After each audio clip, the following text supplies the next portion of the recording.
Chapter 305. Tan Xiao was silent for a moment and then slowly said, "Don't ask first. You can contact him now and ask if he can come to Saipan in the near future.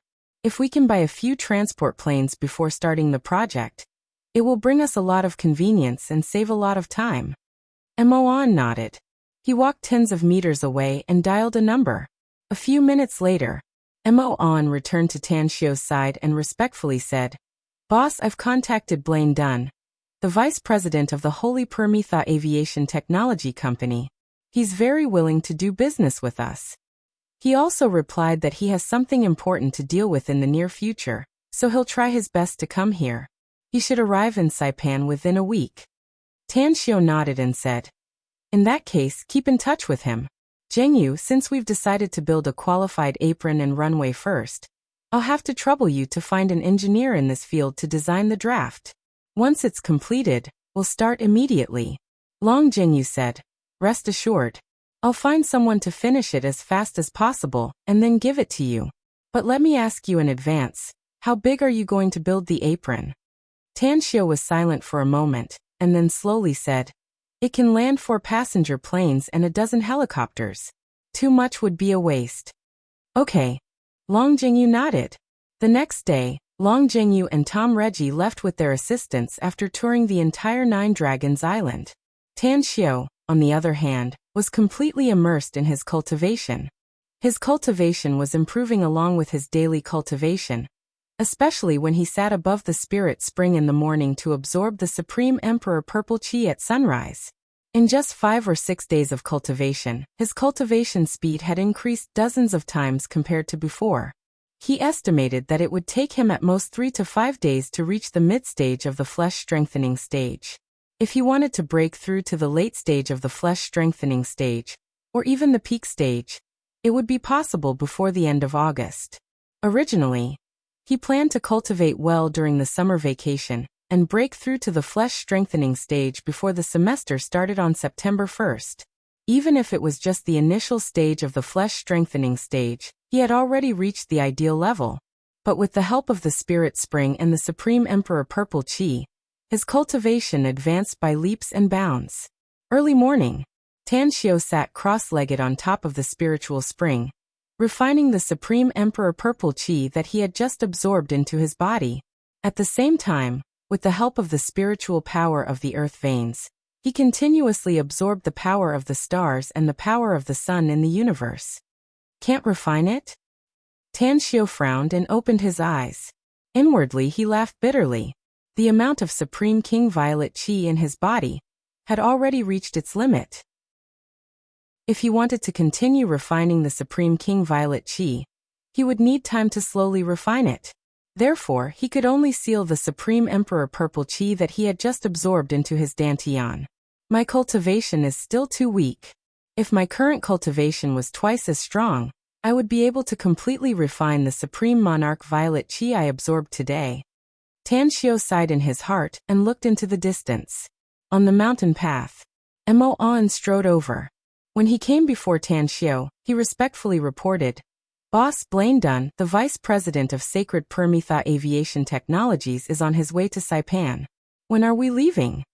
Upon hearing it, Tan Xiao raised his brows and said, "Go back and pack up, then we'll leave immediately. I can stay here with peace of mind if I book the transport plane earlier. That's right, I'm going to order a batch of helicopters, preferably very advanced military helicopters. Can I book them from Sacred Permitha Aviation Technologies?" The organization I once joined had originally booked 2 military helicopters from St. Peter Aviation Technologies, and the technology was very advanced.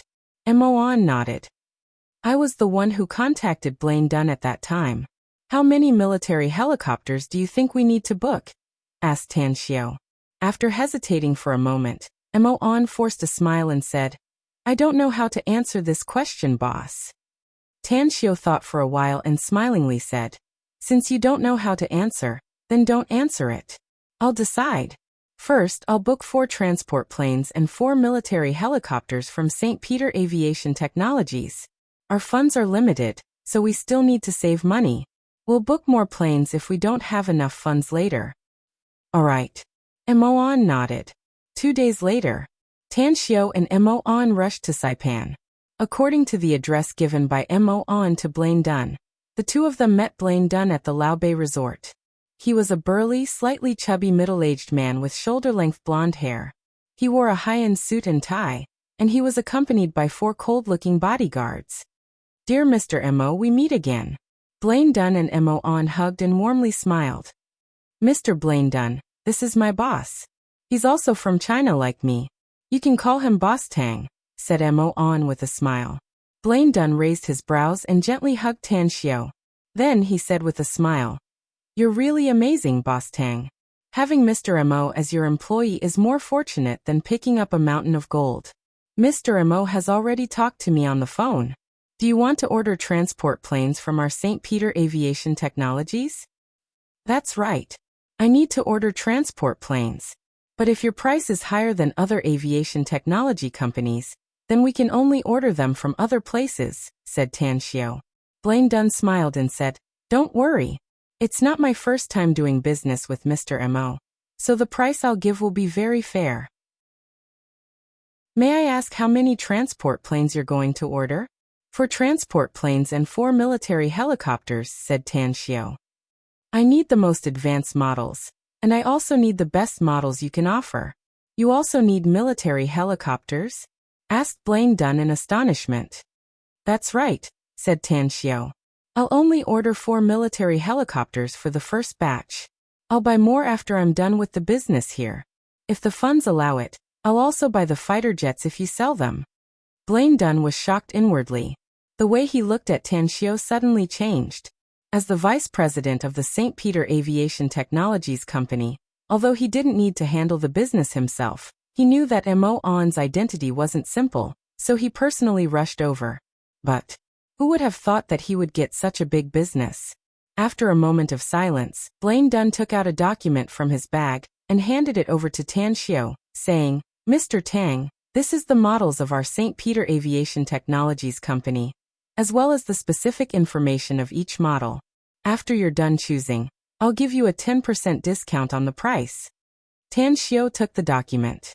After looking through it, he slowly said, "Your company's price is really not low. As far as I know, there are several airlines that offer a much more favorable price than yours." Blaine Dunn squinted his eyes and smilingly said, "It seems that Mr. Tang doesn't know about it. Our St. Peter Aviation Technologies Company's transport planes and military helicopters are the best in the world, and the cost is also very high. Therefore, I hope Mr. Tang can respect our technology and the strength of our company." Tan Xiao shook his head and said, "I respect you, but the price you offered is too high. How about this? I'll let On negotiate the specific price with you." Blaine Dunn glanced at Mo On, who was standing at Tan Xiao's side and kept silent. He shrugged his shoulders and said, "No problem." "You talk then," Tan Xiao said. "I'm going to see a friend. I'll invite President Blaine Dunn for dinner tonight. Let's drink a few cups then." "Okay," Blaine Dunn replied with a smile. Quickly, Tan Xiao arrived at a large warehouse in Saipan and met Tom Reggie, who was directing the workers to move the goods.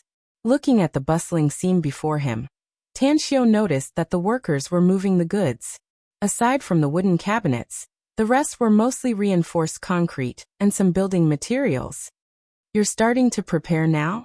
Tan Xiao affirmed Tom Reggie's ability. Tom Reggie said with a smile, "After you transferred the 10 billion to Long Zhengyu, he directly transferred 2 billion to me and told me to buy the local building materials. He's negotiating a batch of construction machinery.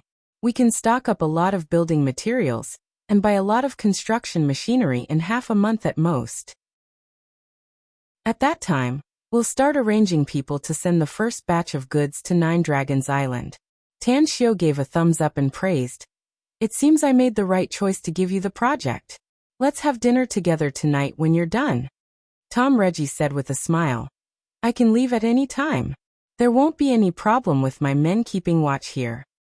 "Take me to see the building materials first," said Tan Xiao. "Come with me," said Tom Reggie. 2 hours later, Tan Xiao and Tom Reggie left the large warehouse and returned to the Lao Bei Resort. Tan Xiao and Tom Reggie took a shower and changed into clean and decent clothes. Then they rushed to one of the banquet halls of the resort. At the banquet was sumptuous. After Tom Reggie learned about Blaine Dunn's identity, he took out 2 bottles of good wine from his collection. In short, the evening banquet was very pleasant, making Blaine Dunn feel at home. After the banquet, Tan Xiao and Mo An came to the villa where they lived. Then Mo An told Tan Xiao the result of the negotiation. "Boss, I've done my best to get a 20% discount. Among them, I've selected the transport plane and the military helicopter with the highest configuration. The models are very good. After the discount, we'll have to pay $1.45 billion to the other party. However, we'll have to pay Blaine Dunn an additional $20 million. Taking a commission? Tan Xiao's brows raised. He had heard of businessmen taking commissions before, but he didn't expect that Blaine Dunn, a man with a very high status, would actually care about the commission. Chapter 314. The Return of the Wolf. Everyone has their own selfish desires. Even if they have a distinguished status, many people would choose to take a commission if they could get additional benefits. A smile hung on the corner of Mo An's mouth as he said, "Blaine Dunn is a very greedy man. He can't wait to put all the money in the world into his own pocket. He unexpectedly accepted our order. With a 20 million commission plus his commission, I'm afraid he can earn at least 50 million. He also has shares in the Holy Permitha Aviation Technology Company. Though it's very small, it's still a considerable income." Tan Xiao said with a smile, "It seems that producing and selling arms is really profitable." Mo An said, "Boss, if you want to do the arms business, we can draw up a plan to get rid of a certain arms dealer, and then replace him." Tan Xiao shook his head and said, "Forget it. I'm not interested in doing the arms business. What I'm most interested in is opening a bank. Later, when we have money, we'll also open a bank for fun." Mo An nodded with a smile. He would unconditionally support any decision Tan Xiao made. It was because in his eyes, Tan Xiao was an aloof and powerful figure. He was like a deity in the eyes of the people. Ever since he learned the cultivation technique, his overall strength had soared several times in a short time. At this time, he was confident that he could easily defeat those experts of the Everlasting Feast Hall, who were once on par with him in terms of strength.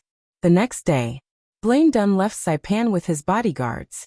When he rushed back to the Holy Permitha Aviation Technology Company's HQ, he received a report from the financial department that 450 million had been remitted to the company's account. As for Tan Xiao, he was in a hurry to return to Nine Dragons Island to cultivate. Hence, after sending off Blaine Dunn, he returned to Nine Dragons Island with Mo An. In the following days, he cultivated almost every day on Nine Dragons Island. His cultivation had also broken through from the early stage of the flesh-strengthening stage to the middle stage. He was only a step away from the late stage. Time flew by. In the blink of an eye, there was only 1 week left before September 1st. Standing on top of the castle, Tan Xiao watched a large number of workers on the coastline in the distance through binoculars as they were busy building the apron and runway. He sighed inwardly. Money makes the world go round. With a large sum of money, the construction of the apron and airport runway on the coastline had begun, and the progress was very fast. It was unknown what method Long Zhengyu had used, but he had poached several medium-sized construction teams from China, with a total of thousands of people. As for Tom Reggie, he had also gathered hundreds of construction teams from the best construction companies in Saipan. Coupled with a large number of newly bought construction machinery, the preliminary framework had been successfully built.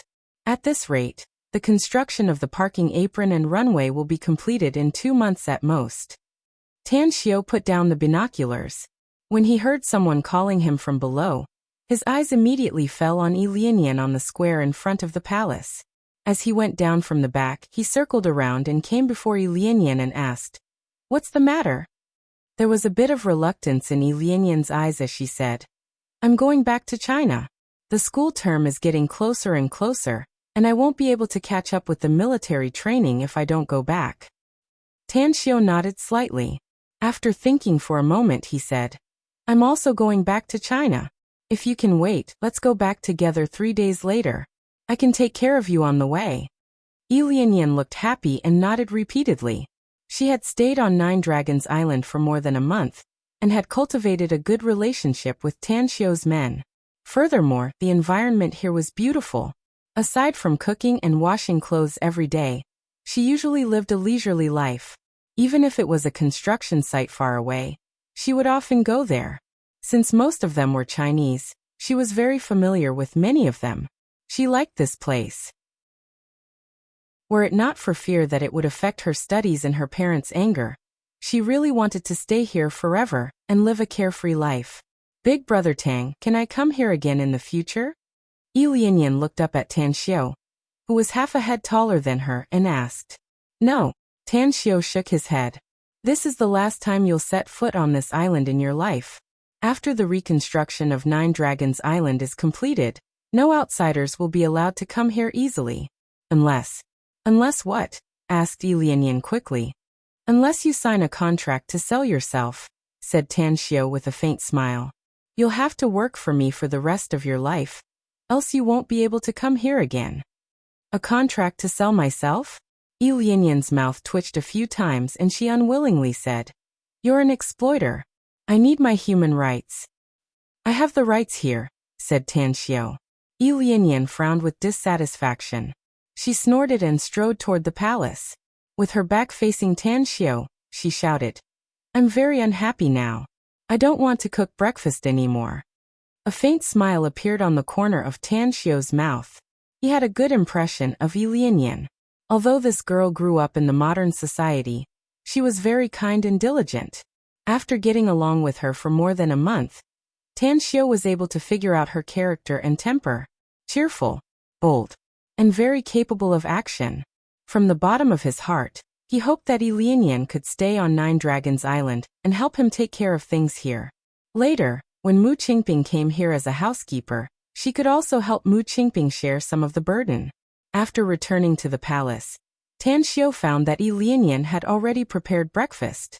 However, since the Mo brothers and the other 11 people were carrying out the supervision task, only he and Yi Lianyan had breakfast. How about we discuss something? Tan Xiu raised his head and said after eating the last mouthful of food. What? Asked Yi Lianyan snappily. If you're willing, you can work for me after you graduate from the university and become one of my people, said Tan Xiu. Your salary is definitely better than what you'll get outside. Yi Lianyan rolled her eyes and snorted. This young lady is not short of money. Unless you give me an annual salary that can make me stay here regardless of everything. Your annual salary here is 300,000 yuan, and the probation period is 3 years, said Tan Xiu.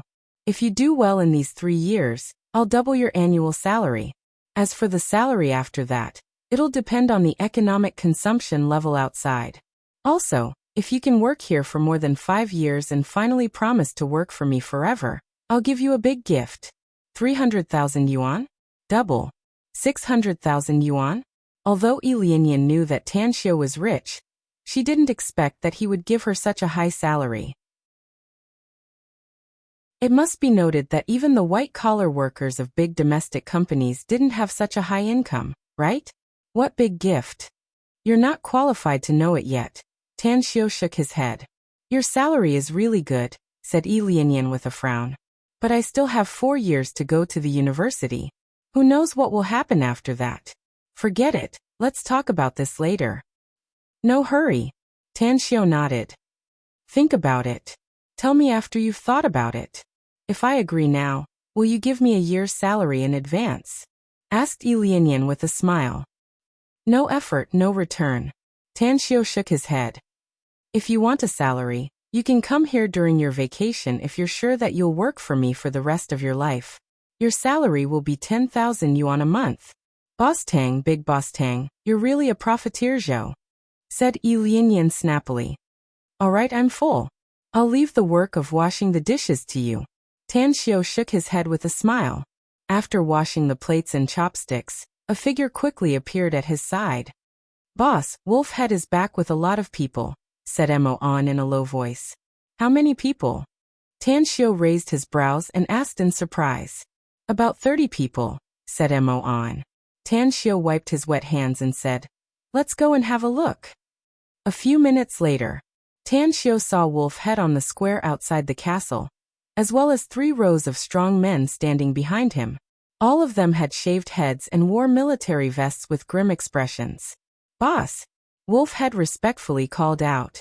Tan Xiu nodded and said, "Are they the retired soldiers you found more than a month ago?" "That's right," said Wolf Head. "It took me a lot of effort to find them. I'm not even a match for some of them.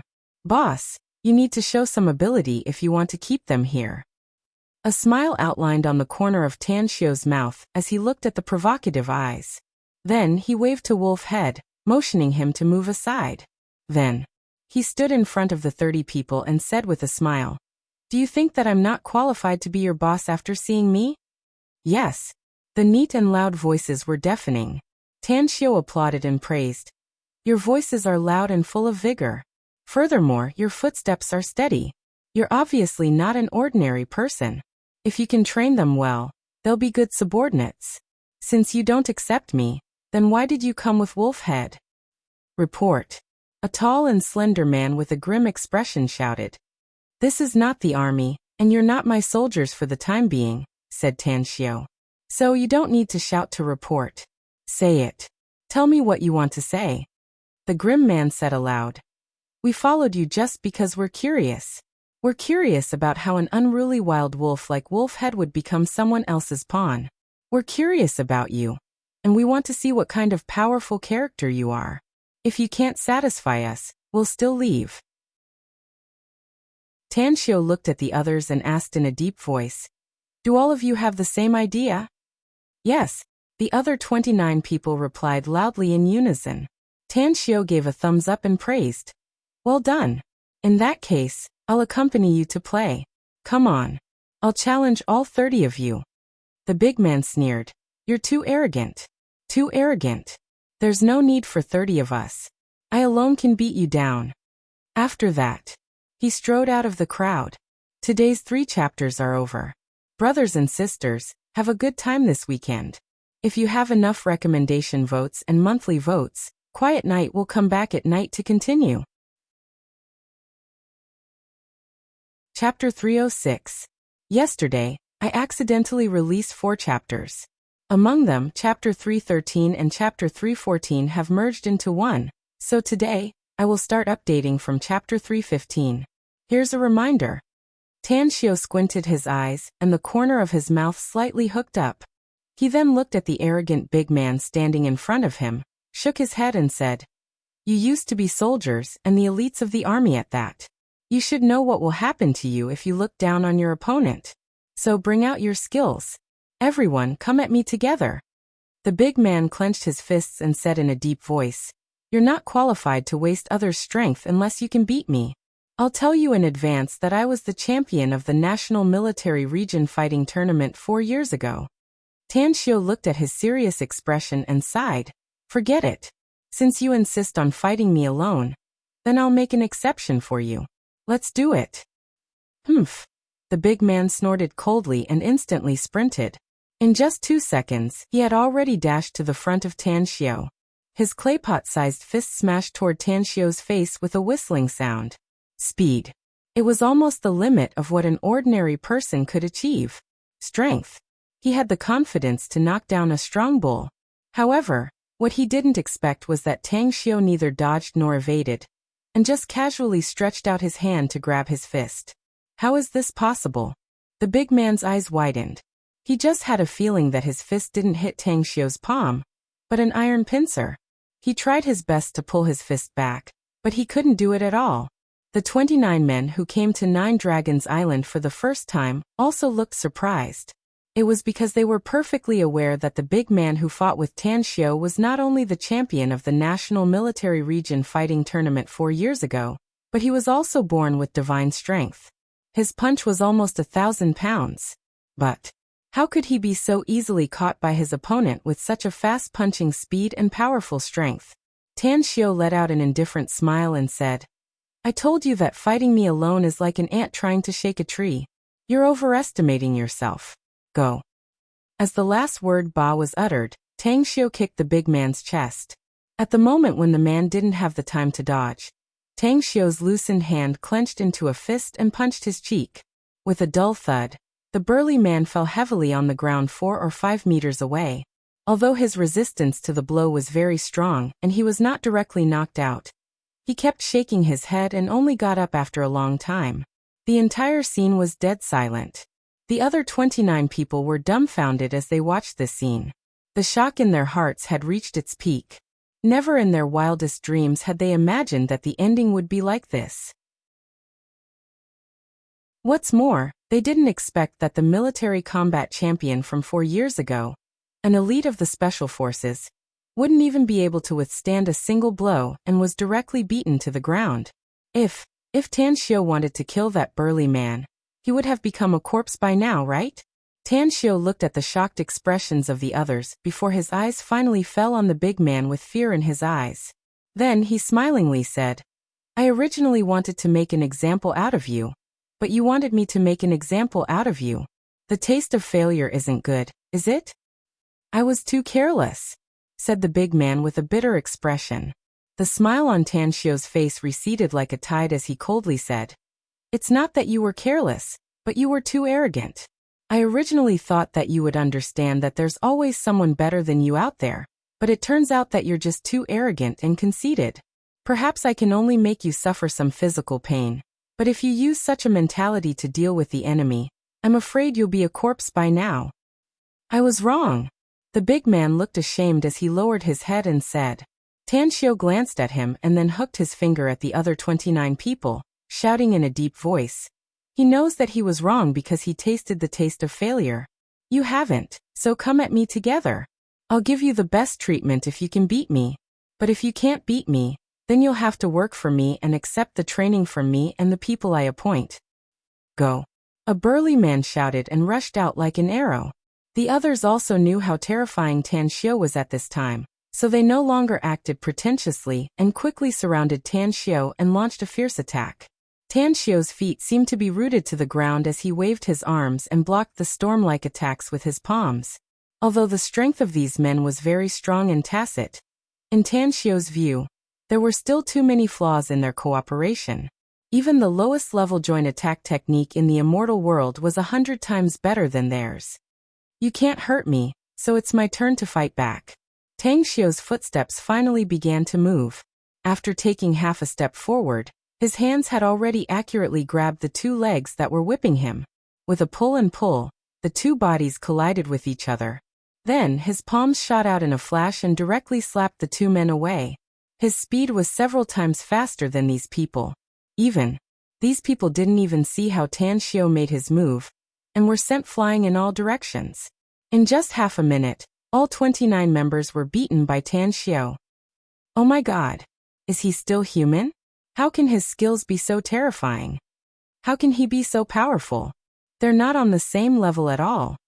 The 29 people endured the pain in their bodies and climbed up from the ground. But they didn't dare to make another move, because Tan Xiu's strength was not something they could defeat. Tan Xiu shook his wrist, feeling very satisfied. Since breaking through to the flesh refinement stage, his strength had skyrocketed, and dealing with ordinary people was no problem at all. If he had to fight 29 of them alone before his breakthrough, even if he could defeat all of them, he would probably suffer some injuries. But now, he could easily crush them. "You guys are not bad. It took me about half a minute from the time I counterattacked to the end.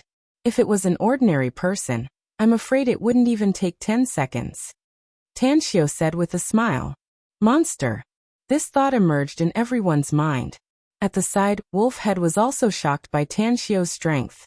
When he fought with Tan Xiu for the first time in the park in Star City, Tan Xiu didn't show such terrifying strength. Even though he had experienced several fights with Tan Xiu, he didn't find that Tan Xiu's fighting strength was so strong. Could it be that Boss has been hiding his strength? When Wolfhead thought of this problem, his heart suddenly tightened. "Line up." The big man who was the first to be knocked down by Tan Xiu looked at Tan Xiu no longer with fear or provocation. His eyes were full of fanaticism and worship. A powerhouse. A powerhouse that was respected. Especially for a special soldier like him who had experienced a hail of bullets and fought for his life. He knew how important the identity of a powerhouse was. Tan Xiu looked at the 30 members who were rearranged into 3 teams and lightly asked, "Tell me, are you willing to follow me in the future?" "Yes," the 30 members shouted. Tan Xiu said, "I have conditions for you to follow me. Those who follow me will be my men for life. It's different from you in the army. I'll treat you well, and I'll arrange your lives properly. I'll take care of your family, including your wives and children, old and young.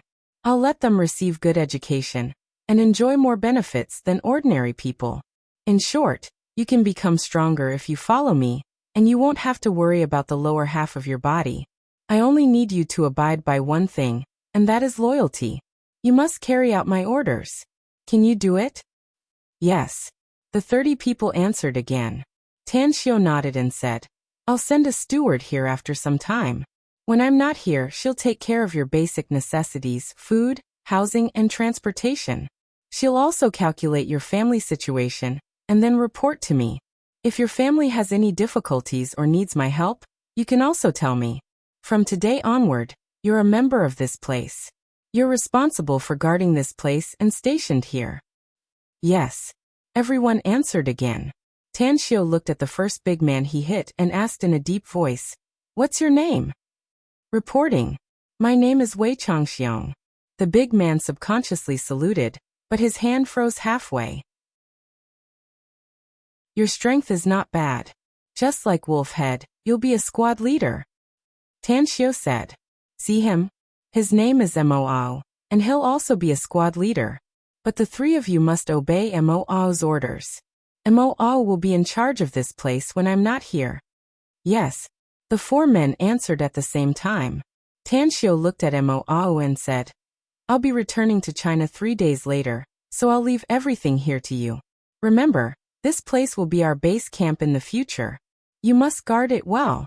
I'll draw the restricted areas of 9 Dragons Island in the next 3 days. You must have 2 people take turns to guard each restricted area. No workers must be allowed to enter, and no one must be allowed to destroy even the grass and trees in the restricted areas." "Understood." Mo nodded. Tan Xiu spoke again. "You must also supervise the construction. You already have a copy of the reconstruction drawings I designed. If you don't understand the construction issues, you can ask a powerful engineer to help you. In short, the project must be carried out according to the reconstruction drawings I've drawn." "Don't worry, boss. I'll hire a professional engineer. Don't let him intervene in the project. Just let him be responsible for supervising the quality of the project and other aspects of the reconstruction." Mo could feel that Tan Xiu attached great importance to the project, so he solemnly said, "All right." Tan Xiu nodded. In the next 3 days, Tan Xiu led Mo and the 3 squad leaders to draw 11 restricted areas. They were the 9 ports around 9 Dragons Island, the palace, and the center of the Dragon Vein. As for Long Jingyu and Tom Reggie, Tan Xiu also told them to restrain their workers. 3 days passed by in a flash. Finally, at the beginning of a new day, Tan Xiu and Yi Lianyan boarded the freighter bound for Saipan. Since the project had started, many freighters would come and go between 9 Dragons Island and Saipan every day. Chapter 307. Hong Kong International Airport. Tan Xiu carried his travel bag and walked out of the airport exit with Yi Lianyan. They then saw Hao Lei, who had been waiting outside for a long time. The current Hao Lei looked even more beautiful and charming. However, what caught Tan Xiu's attention was the faint true essence fluctuations coming from Hao Lei's body. "You've made great progress," Tan Xiu praised inwardly and walked toward her. "Boss, you've had a hard journey." Hao Lei also saw Tan Xiu at this moment. Her eyes swept over Yi Lianyan, and then respectfully greeted him with a smile. "You've been waiting for a long time, haven't you?" Tan Xiu nodded. "Arrange for me to stay in Hong Kong tonight. Remember to book a flight for me tomorrow morning." Hao Lei nodded with a smile. Tan Xiu turned to look at Yi Lianyan and asked, "Are you going back today? Or tomorrow?" Yi Lianyan hesitated and asked in a low voice, "Will the hotel you're staying in be particularly expensive, Big Brother Tang? I can't afford it if it's too expensive." Tan Xiu couldn't help laughing and said, "I won't stay in a hotel. I'll stay at home." "You have a house in Hong Kong?" Yi Lianyan was surprised. I guess so. Tan Xiao smiled. Then I'll stay at your place for the night, Yi Lianyan quickly said. Is the room enough? Yes, replied Tan Xiao. Yi Lianyan secretly heaved a sigh of relief and smilingly said, We've been on the road for 2 or 3 days and I'm exhausted. It's great to stay here for the night. Anyways, I've decided to go home directly tomorrow. I'll stay at home for a day and then report to the university. I haven't asked you yet. How was your college entrance exam result? Tan Xiao curiously asked. Which university did you get admitted to? Shanghai University. Awesome, isn't it? Yi Lianyan proudly said. What a coincidence. Tan Xiao's mouth twitched a few times and a wry smile appeared on his face. However, looking at Yi Lianyan's proud expression, he gave her a thumbs up and praised. Awesome. Yi Lianyan smiled. Don't you know who I am? Back where I was from, I was a well-deserved goddess and top student. Although I didn't get first place in science, I still managed to get into the top 10. You're amazing, Tan Xiao said with a smile. Then he turned around and walked outside. When the two of them followed Hao Lei to the parking lot, Yi Lianyan's eyes instantly widened. With a shocked expression, she pointed at the extended Rolls-Royce and asked, This car is here to pick us up? At this moment, Hao Lei had already opened the car door for Tan Xiao. Hearing Yi Lianyan's words, she smiled and said, Of course, is there a problem? Yi Lianyan hurriedly nodded. She knew that Tan Xiao was rich. After all, a person who could buy the entire Nine Dragons Island was definitely not short of money. However, she didn't expect that Tan Xiao had a house in Hong Kong, and the car that came to pick him up was a luxury car worth at least a few thousand yuan. At this moment, she was really curious about Tan Xiao's identity. After carefully sitting in the car, Yi Lianyan seemed to be afraid of dirtying the car and felt a bit uneasy. She secretly glanced at Tan Xiao, who had taken out his mobile phone and asked in a low voice, Big brother Tang, what kind of business do you do? And this beautiful chauffeur, who is she? My business is very complicated, so I won't tell you the specifics, said Tan Xiao. You can ask her who she is. Alright, I'm going to take a nap. After saying that, he directly closed his eyes. Hao Lei, who was driving, turned her head and revealed a charming smile. She gently brushed the long hair on her forehead and said with a chuckle, Let me introduce myself. I'm the general manager of the Grand Fortune Jewelry. You can call me Chief Hao or directly call me by my name, Hao Lei. Nice to meet you, Sister Hao Lei, Yi Lianyan hurriedly called out. Immediately, she secretly took out her mobile phone and searched for information about the Grand Fortune Jewelry on the internet. A few minutes later, her expression had become extremely shocked. Her eyes were wide open and her small mouth was wide open. The information she got from Baidu said that the total assets of the Grand Fortune Jewelry were tens of billions, and the general manager, Hao Lei, was a strong woman in the business world. She had a high net worth, beauty, and wisdom. Oh my God! Such a powerful big shot turned out to be Tan Xiao's employee? She even came to the airport to pick people up and such trivial things as that? Could it be? No, could it be that Tan Xiao is the big boss of the Grand Fortune Jewelry? Number 13, Repulse Bay Road, Hong Kong. When the extended version of the Rolls-Royce entered the villa courtyard and parked in the parking space, Hao Lei got off and opened the door for Tan Xiao and said softly, Boss, we're here. Tan Xiao opened his eyes and got off the car. He stretched and said, You're not bad. What about Tian Li and the other two? Hao Lei understood the meaning of Tan Xiao's words and quickly said, They're still on Jingmen Island. I finished my work ahead of time, so I returned to Hong Kong first. I'm also temporarily managing the Everlasting Feast Hall. Thank you for your hard work. Tan Xiao nodded. I'm done here, so you can go back first. I'll leave Hong Kong tomorrow, so you don't need to send me off. We'll take a taxi back. Understood. Hao Lei slightly bowed and then walked to another sports car. She opened the door and drove away. Yi Lianyan, who just came out of the Rolls-Royce, felt as though she was dreaming. She was already shocked to be able to ride in a luxury car, but she never expected that Tan Xiao's home would be such a large mansion. Although this place was far inferior to the palaces on Nine Dragons Island, It was absolutely a priceless mansion in Hong Kong where every inch of land was worth its weight in gold. You're really rich, Big Brother Tang. Yi Lianyan recalled that she had asked Tan Xiao at the airport whether he had enough rooms in his house. She immediately blushed and her ears were faintly hot. Work hard, Tan Xiao said with a smile. You'll be rich in the future. Yi Lianyan firmly said, I'll definitely work hard in the future. Even if I can't earn as much as you, I'll still surpass tens of millions of people. Tan Xiao couldn't help but burst into laughter. After instructing the maids to take Yi Lianyan to rest, Tan Xiao went to the room on the second floor. On the way back, he wanted to call his mother, but then he remembered that he had to go back tomorrow and wanted to give her a surprise. I gotta see Li Jiren.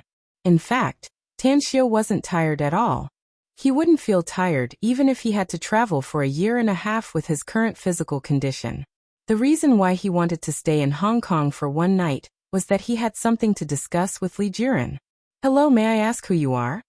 After dialing Li Jiren's private number, a woman answered the phone. I'm looking for Li Jiren. Please let him answer the phone, said Tan Xiao. How should I address you, sir? I'm Tan Xiao. I'm really sorry, Mr. Tang. Our boss is taking a lunch break and can't answer the phone for the time being. I'll inform him when he wakes up. All right. After hanging up the phone, Tan Xiao found that it was already 2 o'clock in the afternoon. He immediately went downstairs and ordered the maids to prepare the meal. To his surprise, Yi Lianyan, who was complaining that she was tired, was now in high spirits and playing with her tablet in the living room. Aren't you tired? Asked Tan Xiao curiously. I felt quite tired before, but I'm not tired after coming here, said Yi Lianyan with a smile. Do you have anything to do this afternoon, Big Brother Tang? Let's go shopping if you have nothing to do. I have something to do. Tan Xiao shook his head. You just came back and you have something to do? Asked Yi Lianyan in surprise. I need to see someone, said Tan Xiao. Yi Lianyan immediately understood and nodded. Since you don't have time, then I'll go shopping myself. I originally planned to go home directly from abroad, but I didn't expect to go to Hong Kong. I heard this place is a shopping paradise, so I must see it. Pay attention to your safety, said Tan Xiao with a smile. Call Hao Lei if you encounter any trouble. I'll send you her cell number later. Okay, replied Yi Lianyan with a smile. At number 79 Deepwater Bay, Li Jiren woke up from his sleep. As he grew older, his energy was getting worse day by day. Although he took good care of himself, he couldn't withstand the vitality that the years had drained from his body. A few minutes later, Li Jiren went out of his bedroom and intended to go to the study room to read some books. However, he found his female assistant sitting on the sofa in the corner of the corridor, reading some documents. Is there something? The female assistant stood up and respectfully said, There are 2 calls for you. Li Jiren took the phone and asked, Who called me? One is Boss Ma from the mainland, Ma Kaiwen, and the other is Tan Xiao, said the female assistant. Tan Xiao? Li Jiren stared blankly for a moment, before his complexion changed. He didn't care about Ma Kaiwen's call, but he was very concerned about Tan Xiao's call. The mysterious and powerful everlasting feast hall made him have no choice but to treat Tan Xiao as his boss with caution. After checking the call record, he dialed Tan Xiao's number. Little brother Tang, are you looking for me? Li Jiren said with a smile. The female assistant standing at the side had never seen Tan Xiao. She was secretly surprised that the first person Li Jiren called back was not Ma Kaiwen, but Tan Xiao, whose voice sounded very young. That's right. I want to talk to you about something. Do you have time? Let's meet and talk, said Tan Xiao. I may not have time if it was someone else, said Li Jiren with a smile. But I have plenty of time for you, little brother Tang. Pick the place and I'll be there immediately. I'm not familiar with Hong Kong, so you pick the place, said Tan Xiao.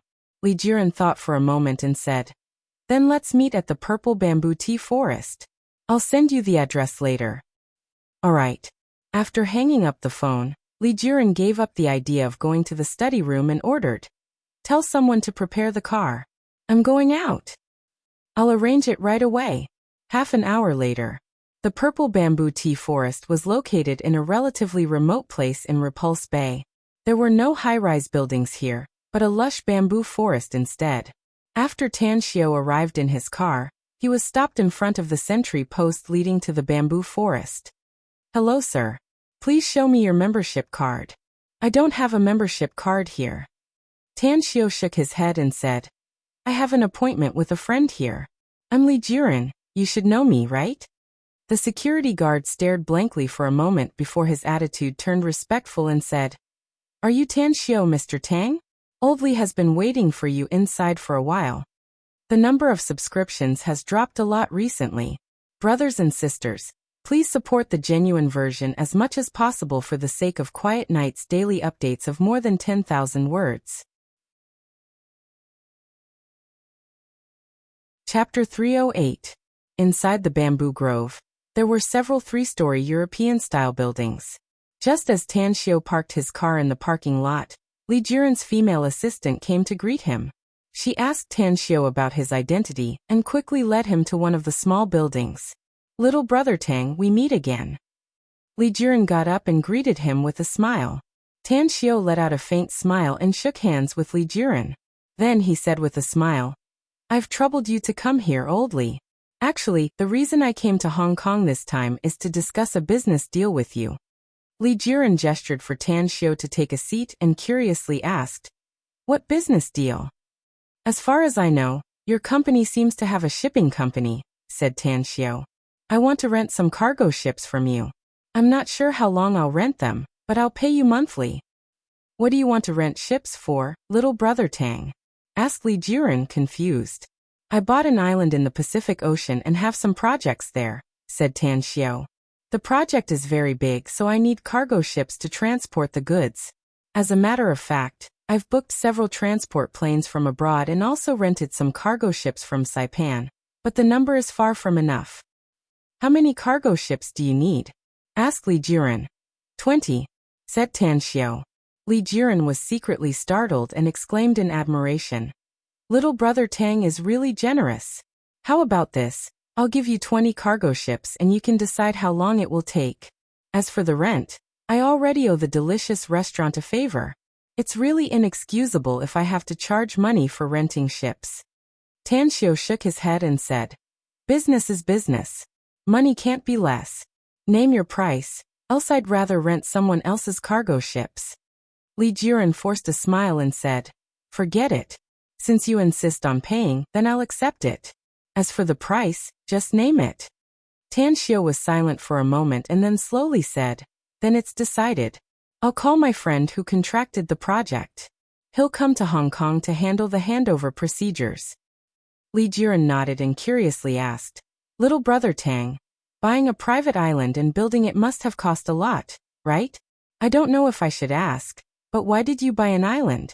Don't tell me you want to live in seclusion?" Tan Xiao smiled and said, "Being isolated from the world doesn't count. After all, the means of transportation nowadays are so developed. It's just a personal hobby. I just want to build a paradise. We don't even know what it will be like in the future." Li Jiren said with a smile, "Spending a lot of money just for your personal preference, you're also willful enough. Come, have a taste of the good tea here. It tastes really good." All right. Tan Xiao talked with Li Jiren in the purple bamboo tea grove for more than half an hour before he hurriedly left. Then he dialed Hao Lei's number and asked her to check the price of renting a cargo ship. After receiving a reply, he transferred a sum of money to Li Jiren's company account as a deposit for the boat rental. At night, Tan Xiao saw Yi Lianyan coming back with big and small bags in Shallow Water Bay Street number 13. Looking at her panting appearance, he said with a smile, "It's quite a fruitful harvest." Yi Lianyan threw the things on the sofa, and then wiped the sweat on her face.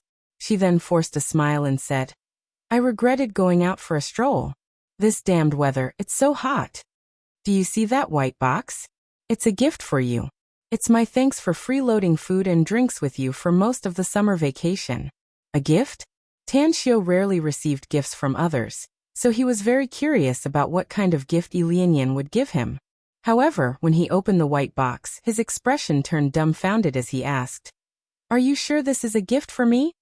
Inside the white box, it was a fist-sized purple auspicious doll that looked very cute.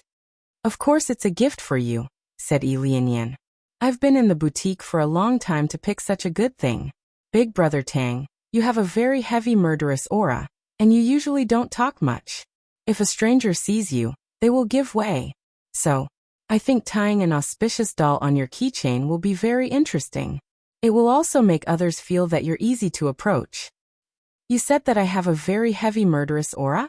Tan Xiao stared blankly for a moment, and asked in astonishment. Lianyan recalled the first time she saw Tan Xiao. He was covered with blood and had a grim expression. She nodded and said, I know that killing pirates is a good thing, but I've after all killed people. I'm afraid that you'll have a shadow in your heart. I told you that if you're not satisfied with this gift, I'll return it. I'm satisfied, thank you, said Tan Xiao with a smile. Lianyan nodded in satisfaction. The next day, Tan Xiao watched Lianyan enter the boarding gate. Seeing her reluctant expression, he waved his mobile. Half an hour later, he also took a plane. However, his destination was not Blue City but Jingmen Island. It was only 10 a.m. when he arrived at the Everlasting Feast Hall in Jingmen Island. Grandmaster, are you going to see Master now? Asked Gu Xiaoxua after seeing Tan Xiao. That's right, said Tan Xiao. I'm going to see her now. Also, bring me the wild ginseng I bought in Hong Kong. I need to give her some medicine. The wild ginseng is with Elder Ji. After she came back, she's either in the elixir room or accompanying Master in the exquisite pagoda, said Gu Xiaoxua. She should be cultivating in the exquisite pagoda at this time. Shortly after, the two of them arrived at the exquisite pagoda. After seeing Ji Qimei, Tan Xiao took the wild ginseng and came to the bedside of Gu Yan'er on the 7th floor. How long has it been since the last time Yan'er woke up? 5 months and 9 days. How long will it take for her to wake up according to her awakening pattern?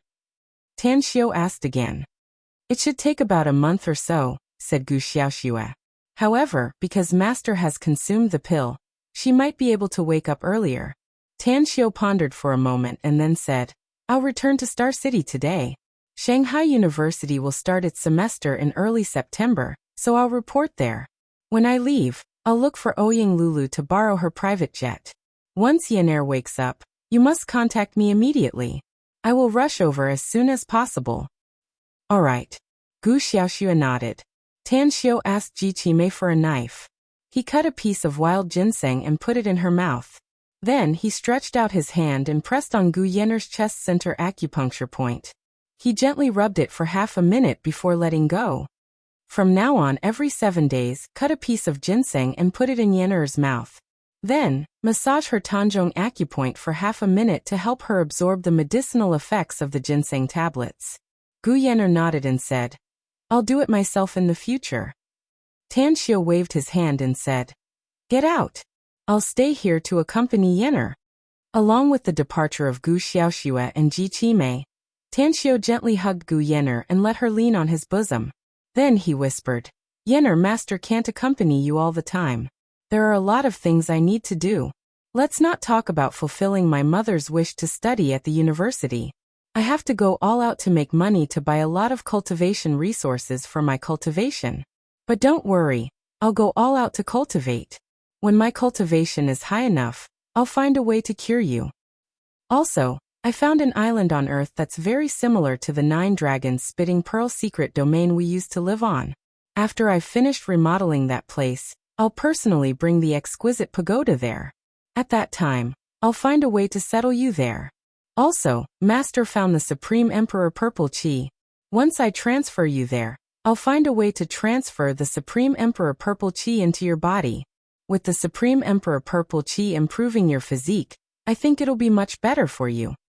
Wake up quickly. Master really wants to see your smile. Tang Xiao chattered for a long time, and only left the Linglong Treasure Pagoda when night fell. While he was having a meal in the restaurant, Ouyang Lulu came over. Tan Xiao, I heard you want to borrow my private jet?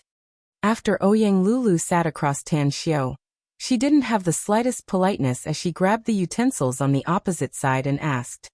That's right. Tan Xiao said. I need to borrow your private jet. Ouyang Lulu rolled her eyes at Tan Xiao and snappily said, No. Tan Xiu stared blankly for a moment before he immediately said with a smile, "We're friends." Ouyang Lulu snorted. "Don't threaten me with your friendship. You haven't fulfilled your promise until now. You've been nagging me for a long time. My promise to you." Tan Xiu was confused. "What promise?" Ouyang Lulu heavily slammed her chopsticks on the table. Her arms propped the table as she stood up and angrily said, "You promised me that you'll go home with me to see my parents. But the result? It's been almost 2 months, hasn't it?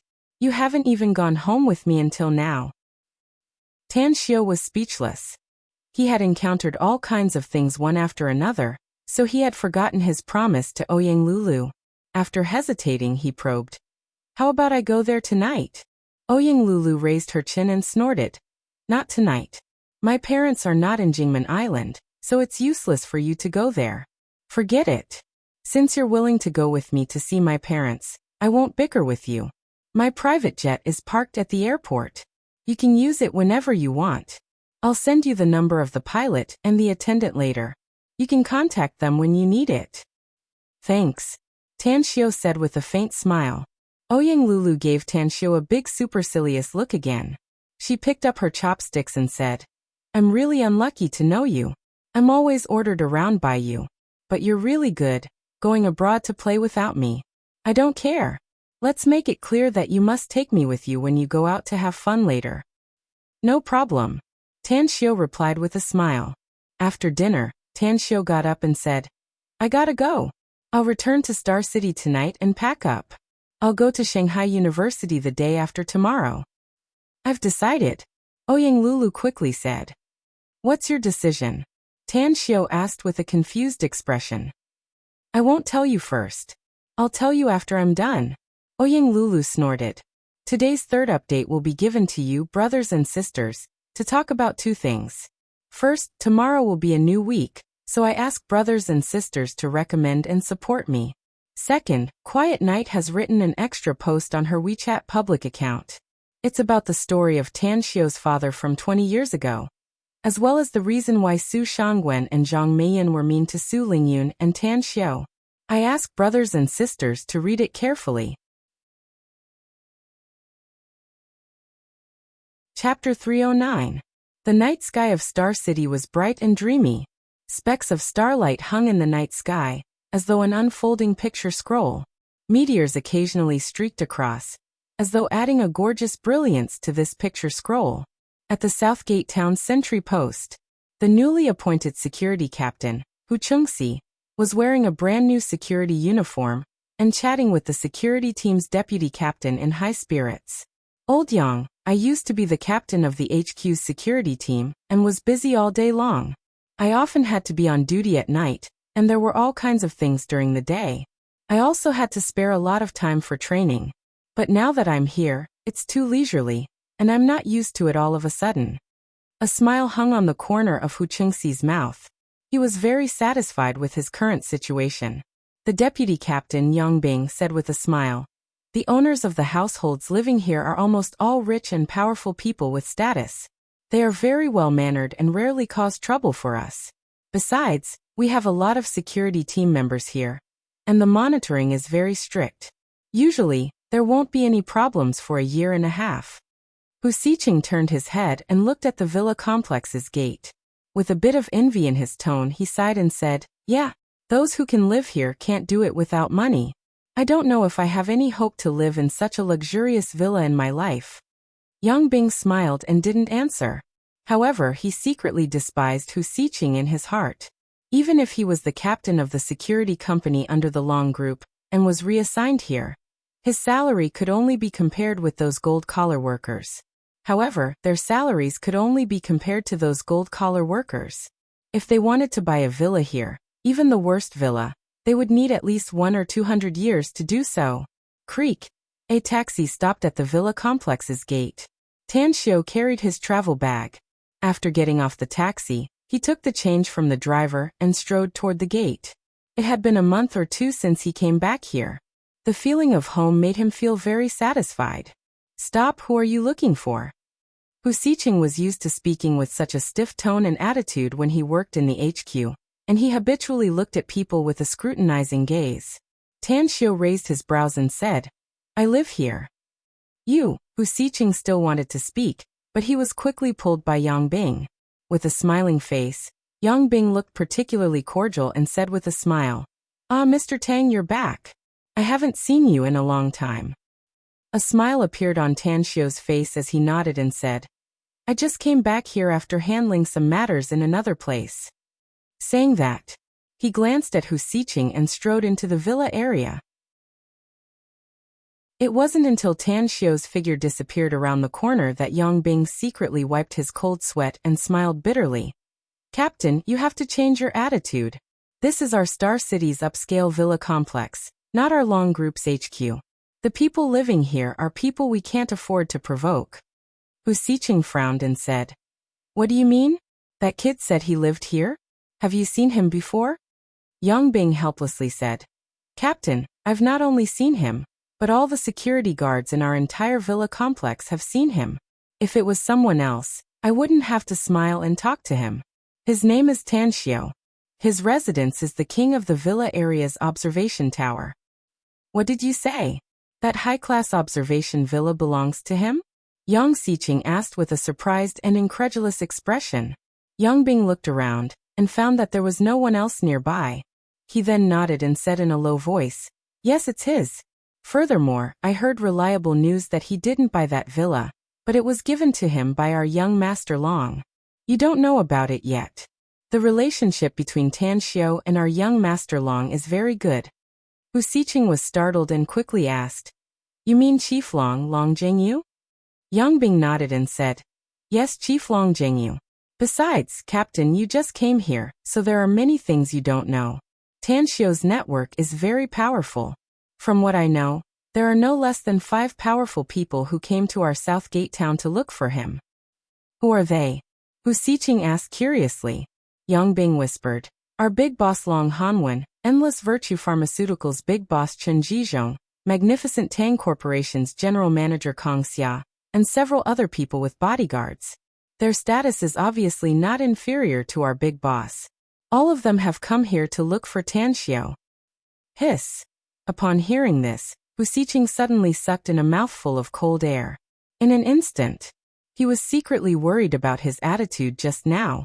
He was afraid that Tan Xiu would be narrow-minded and would be dissatisfied. As long as he casually talked to his big boss or Chief Long Jingyu, he was afraid that his position as the South Gate Town security captain would be removed, and it was very likely that he would have to return home. This is troublesome, Hu Xiqing said bitterly. Yang Bing whispered, Captain, you should look for your cousin. As far as I know, Manager Long and Tan Xiu have a good relationship. Hu Xiqing stared blankly for a moment and said with astonishment, You mean? That's right. Yang Bing directly replied.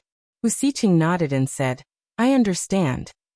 In the South Gate Town's King Villa, Mu Qingping was holding Gu Yin and reading a book, while Gu Yin was wearing headphones and was as quiet as a kitten. Now, even though Mu Qingping was sitting there casually, her body exuded a special temperament. Even her movement and expression revealed a faint trace of nobility. Big Sis Mu. Upon seeing the mother and daughter in the hall, Tan Xiu suddenly revealed a bit of a smile. Mu Qingping stared blankly for a moment. When she saw Tan Xiu, a happy expression immediately appeared on her face. She gently pushed her daughter away, stood up, slightly bowed and said with a smile, You're back?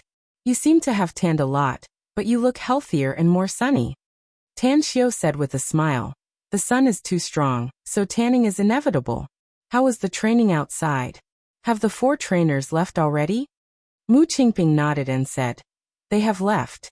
They are really amazing trainers. They have taught me a lot of things during this time. I used to think that taking care of the daily necessities of the family, as well as the daily necessities, would be enough. I never thought that the world's top housekeepers are simply multifunctional servers.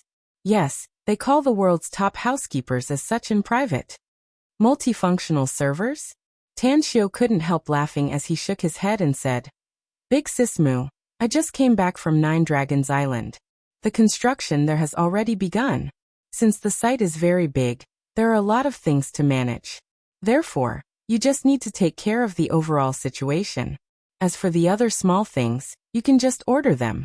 In addition, I'll find some reliable assistants for you and send them abroad for training for a period of time. After that, I'll hand them over to you to manage. All right. Mu Qingping nodded with a smile. At this moment, Guyin had taken off her headphones.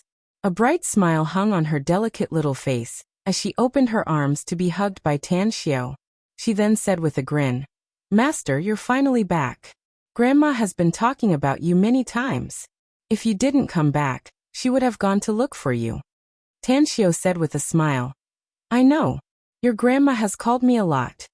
Immediately, Tan Xiao looked at Mu Qingping and asked, "My mom hasn't come back yet?" Mu Qingping said with a smile, "Not yet. They're all busy in the restaurant. Usually, they rarely come here. They only come here for 2 days a week." Tan Xiao stared blankly for a moment before he nodded and said, "I know. You mean you play with your mom here for a while. I'm going to take a bath and change my clothes. I'll take you to our family's restaurant to eat delicious food." "Great." Gu Yin was immediately pleasantly surprised. Mu Qingping quickly said, "Wait, I still have something to report to you." "What is it?" Tan Xiao asked with a confused expression. Mu Qingping said, "In the last week, the president of Star City Chinese Medical Hospital has come to our house almost every day. He seems to be very anxious and asked me to tell you to contact him as soon as you come back." Li Hongji. Tan Xiao thought about the matter he had promised Li Hongji, and secretly smiled wryly inside. The day after tomorrow was September 1st. At the latest, he had to rush to Shanghai by tomorrow night. How could he have the time to go to the Chinese medical hospital? He thought for a moment. Tan Xiao took out his mobile and dialed Li Hongji's cell number. "Tan Xiao." Li Hongji's pleasantly surprised voice came out of the phone. Tan Xiao said with a smile, "Presidently, it's Tan Xiao here. Due to some issues, I've returned to China late. I know you want me to go to the Chinese medical hospital to give medical services, but the day after tomorrow is the opening day of the Shanghai University. I'm afraid I don't have enough time. Why don't I report to Shanghai University first? I'll come back to Shanghai University on the first day of the holidays in October." Li Hongji hesitated for a long while before he forced a smile and said, "In that case, I'll delay it. Tan Xiao, don't break the appointment again. I'll be waiting for you at the Chinese Medical Hospital on October 1st. It's a deal." Tan Xiao said with a smile. After hanging up the phone, Tan Xiao went to the second floor to take a bath and change his clothes. Then he took Gu Yin and drove to the family's restaurant. Since he didn't inform his mother before coming back, Tan Xiao intended to give her a surprise. Boring. At the entrance of the restaurant, Ban's Ho was wearing a black suit. His hair was smooth and glossy, but his expression was listless. Dingzi, who was standing in front of him, was biting a toothpick and also looked bored. "If you're bored, how about I help you find some fun?" Tan Xiao, holding Gu Yin's small hand, appeared in front of them. Ban's Ho and Dingzi stared blankly for a moment. When they turned around and saw Tan Xiao, their eyes suddenly lit up as they shouted together, "Boss, you're back!" Tan Xiao said with a smile, "I just came back. Is my mom here?" Ban's Ho quickly said, "Your parents are here. I'll call them now." Tan Xiao waved his hand to stop him and said, "We'll go in by ourselves." "That's right. If you two feel bored in the restaurant, I'll give you new jobs. If you two do a good job, I'll double your salary." Ban's Ho and Dingzi's eyes lit up as they quickly asked, "Boss, what jobs will you give us?" Tan Xiao said with a smile, "I'm going to see my mom first. I'll talk to you in detail after the party." Before the red envelope rain on July 30th, Quiet Night's WeChat public account will be updated with a special article every day. The first 3 people who correctly guess the cover will get a big red envelope. So far, many friends have gotten private red envelopes. Chapter 310. The restaurant's business was booming, and every meal was full. The cheap and good dishes made many old customers come back frequently. Coupled with the good reputation of the restaurant, new customers also came after hearing the news. Now, it could be said that Su Lingyun was pleasantly surprised and worried at the same time. The restaurant had been expanded several times, yet it still couldn't accommodate all the guests. Every day, there would be a reservation call, and within 2 hours of the restaurant's opening, the tables and boxes for lunch and dinner would be fully booked. Yunda, how about we buy the neighboring shops as well? Su Lingyun asked with a frown in the restaurant's office. Tang Yunda's body had recovered well. After more than a month of rest and recuperation, he was now almost like a normal person.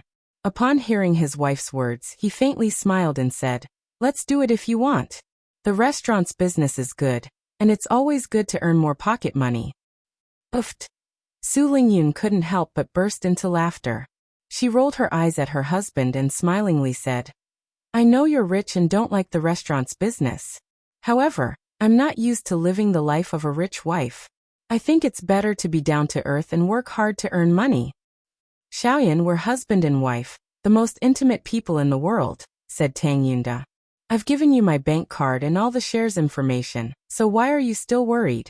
Besides, I promise you that I'll never leave you again. With me here, you can put your heart in your stomach, live a down-to-earth life, and enjoy it. No matter what you want to do, I'll support you unconditionally." Su Lingyun's heart was warmed by his words, and her eyes also revealed tenderness. Suddenly she said, "Tell me, will I become younger if I also have a beauty treatment?" Tang Yunda was at a loss whether he had to cry or laugh at the sudden change of topic. He said, "Even if you don't have a beauty treatment, you're still the most beautiful in my eyes. But if you want to go, I'll accompany you." "I don't want you to accompany me." Su Lingyun only said it verbally. Although she was somewhat tempted, she had never had that kind of beauty treatment. She heard that it would cost a lot, so she wouldn't take action. Bitter. He had been poor before. No matter how much money she made, she didn't want to waste a single cent. Bang bang. Someone knocked on the office door, and then the door was pushed open from the outside. When Tan Xiao entered the room holding Gu Yin's little hand, he saw Su Lingyun and Tang Yunda sitting on the sofa and chatting. "Grandpa, Grandma." Gu Yin broke free from Tan Xiao's hand and ran over happily. The moment Su Lingyun saw Tan Xiao, she was pleasantly surprised. He reached out to hug Gu Yin, who ran over and kissed her delicate and cute little face. Then he looked at Tan Xiao and said, "Brat, you actually didn't tell me in advance that you're coming back. Look at your skin and your appearance. You're dark and skinny.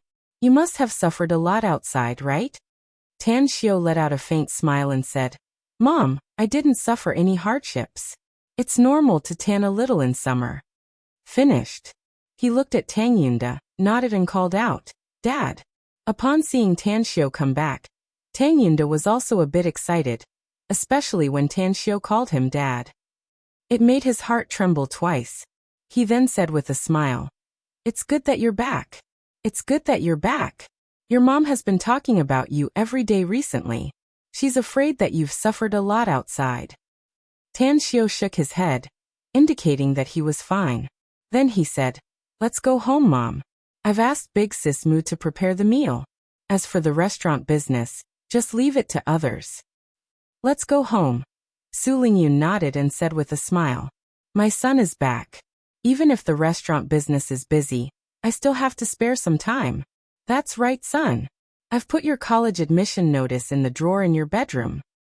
I'm going to report to Shanghai the day after tomorrow," said Tan Xiao. "Xiao, your aunt sent some things a few days ago. They're all in the drawer in your bedroom," said Tang Yunda. "You can live in a villa outside if you don't want to live in the university dormitory when you arrive in Shanghai. I've also bought several properties for you in Shanghai. The property certificates, keys, and other things are all in your drawer. You can live in whichever villa you want." Buying a villa in Shanghai? Tan Xiao was a bit surprised. It must be known that Shanghai's housing prices were very high. Many people couldn't earn so much money for a villa in their lifetime. He hesitated for a moment and then asked, "Dad, you mean that you're very rich?" Tang Yunda was silent for a moment. Then he nodded and said, "I was framed and fell into a coma too suddenly, so I didn't explain a lot of things to your mom. Otherwise, you and your mother wouldn't have lived such a hard life for so many years. Let's go home. I'll tell you about it after we eat something." Tan Xiao knew that Tang Yunda had a story. He didn't even know how Tang Yunda became a vegetable at that time. Mom, you pack up first. I'm going to see Bans Ho and Dingzi. I need to talk to them about something. Go. Tan Xiu left Gu Yin here and left the office alone. After finding Bans Ho and Dingzi, he took them to a secluded place on the roof of the restaurant. Boss, can you tell us now? What kind of job are you going to give us? Asked Bans Ho curiously. Both of you are my first subordinates, said Tan Xiu. After such a long time, I've seen what you've done. Compared to before, you're much more mature now. Therefore, I'm going to give you a very important and challenging job. Bans Ho and Dingzi looked at each other with joy in their eyes. Tan Xiu's affirmation of them made them extremely excited. I'm going to adopt a group of orphans, said Tan Xiu. But it's obviously unrealistic to adopt them from an orphanage. Therefore, I'm going to let you two form two teams to look for children with good character all over the country. It's best if they're between 2 and 8 years old. Boss, why do you want to adopt so many children? Asked Bans Ho with a confused expression. Don't ask me what I'm going to do first, said Tan Xiu lightly.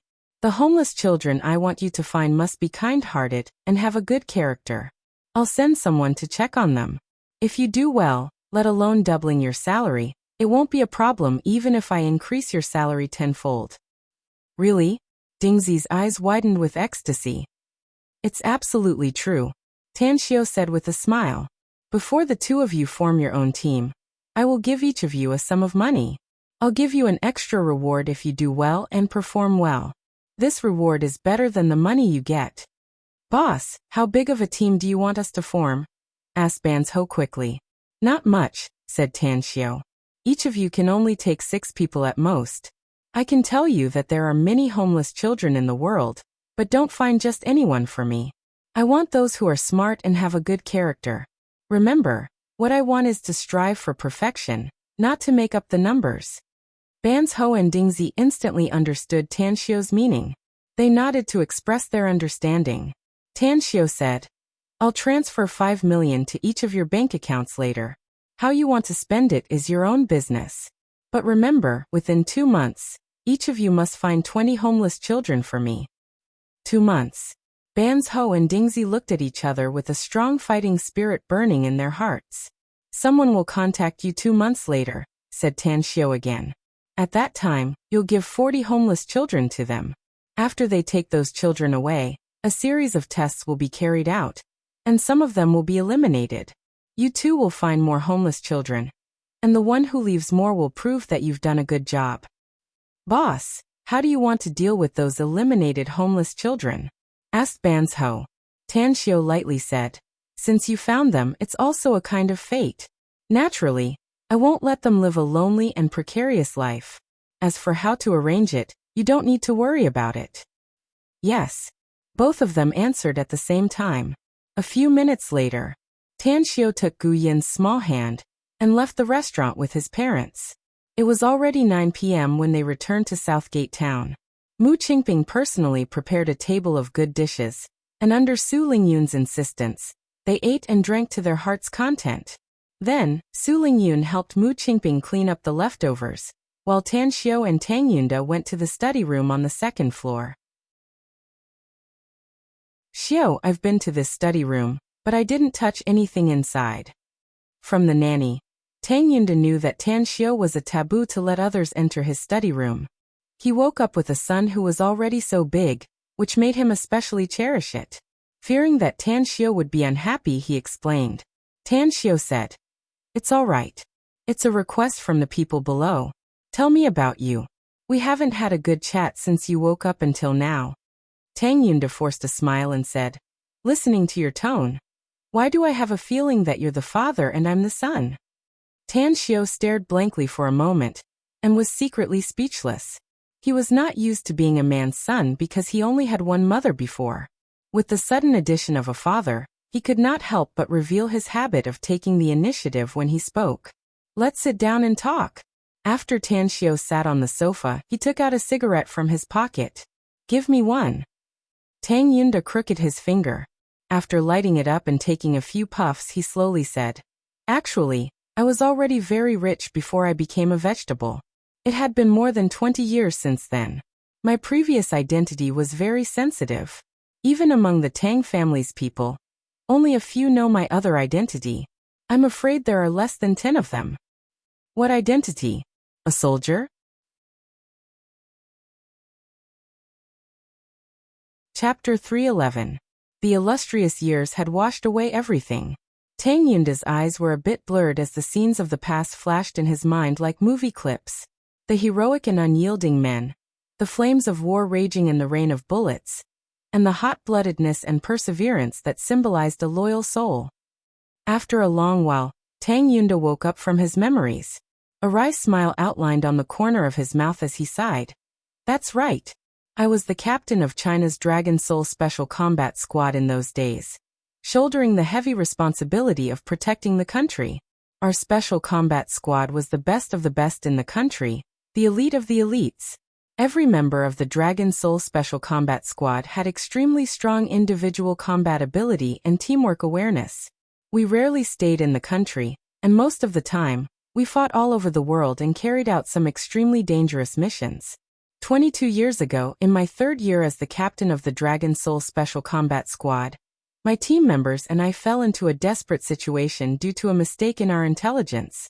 In the end, 6 of our brothers died in battle, and I and 2 others fought our way out. After that, the 3 of us went into hiding. We must continue to complete our mission, and also avenge our brothers who died in battle. When we received the intelligence and acted again, we still fell into the enemy's trap. At that time, we were lucky enough to escape by jumping into the river. However, one of my teammates was shot in the leg, which led to the necrosis of the leg nerves and made him a cripple. Having said that, Tang Yunda stopped and looked at Tan Xiao asking, "You should have guessed it, right?" Tan Xiao nodded and said, "I guessed it. There should be a traitor among the people who gave you the intelligence, right? Or someone deliberately wanted you to die abroad." Killing intent flashed in Tang Yunda's eyes as he said in a deep voice, "That's right. I'm not a traitor, but some people wanted me to stay abroad forever, and that's right." Back then, the Tang family had 2 political enemies, one of which was extremely powerful. After we escaped, I didn't let those 2 brothers follow me back to the country, because I already guessed that there was a problem. When I returned to the country alone, I was immediately controlled by the military. Tang Yunda's killing intent was very intense as he explained. Tan Xiao listened quietly and finally understood the whole story. After Tang Yunda returned to the country, he was controlled by the military. After that, he was handed over to the military court to be accused of improper command, causing the country's top special forces team to suffer a devastating blow. Therefore, Tang Yunda concealed the news that his 2 teammates were still alive. Later on, the Tang family paid a hefty price to prevent the military court from convicting Tang Yunda, but they still drove him out of the army. Tang family's political enemies even forced Tang Guosheng, the head of the Tang family, to expel Tang Yunda from the family. Otherwise, many people would be dissatisfied with the Tang family's existence in the domestic political arena. At that time, Tang Guosheng was pressured to talk with his son, Tang Yunda, for a whole night. Finally, Tang Yunda, filled with grief and indignation, left his hometown and came to the hometown of one of his comrades. Star City. Is this why you lived in Star City back then? Tan Xiao frowned and asked. That's right. Tang Yunda nodded. My comrade in arms died in the war abroad. I know he only has an elderly mother at home, so I stayed in Star City to take care of her. On the 3rd month after I settled in Star City, the old man passed away. Because of the pain in my heart, I lived a befuddled life for some time. As a result, I got to know your mother, who was a nurse in the hospital at that time, after I had a gastric hemorrhage, and was sent to the hospital. How did you end up in a vegetative state back then? Asked Tan Xiao. Tang Yunda sighed. When we were carrying out a mission abroad, we once fought with an organization called Azura Avicii. That organization is very mysterious, and its members are very terrifying. In order to rescue a hostage back then, we mistakenly killed the vice president of Azura Avicii. As a result, we suffered a crazy retaliation from the other party. We fell into 2 traps back then. both of which were set up by that organization and the Tang family's political enemies due to the same interests. Azura of Vichy? Tan Xiao secretly memorized the name of this organization. Tang Yunda continued, "The reason why I didn't let those two brothers return to the country with me was because I wanted to clearly investigate why there was a traitor in the military intelligence system. On the other hand, I wanted those two brothers to fake their deaths to prevent Azura of Vichy's people from continuing to pursue them. However, Azura of Vichy's people learned that I was in Star City through various channels. 5 people appeared that day, one of whom was a golden-robed assassin of Azura of Vichy, and the other 4 were silver-robed assassins. As far as I know, Azura of Vichy's members are divided into ranks. From low to high, they are black-robed assassins, silver-robed assassins, golden-robed assassins, and purple-robed assassins. Xiao, if you run into Azura of Vichy's people in the future, you must hide as far as you can. Those people are extremely cruel and ruthless, and their strength is also very powerful. My strength in the country back then was considered very powerful. Yet, I could barely kill 1 golden-robed assassin and 4 silver-robed assassins. Eventually, I fell into a coma due to the serious injuries I sustained." "What kind of organization is this?" asked Tan Xiao. "I don't know." Tang Yunda shook his head. "Although I had access to high-level military secrets in the country back then, I still couldn't find out what kind of existence Azura of Vichy is. Perhaps our country's leaders don't know what kind of existence Azura of Vichy is, either." Tan Xiao squinted his eyes and nodded silently. He could understand. After all, there were a lot of special existences in the world. They were absolutely behemoths in the eyes of outsiders, and their strength was so powerful that it made people shudder. For example, the existence of the Everlasting Feast Hall. When I left the army and lived in Star City in the past, I also secretly kept in touch with my 2 brothers, said Tang Yunda. The 3 of us set up a company, which was managed by one of my brothers. I owned 40% of the company's shares, and now the company has total assets of $10 billion in Hong Kong.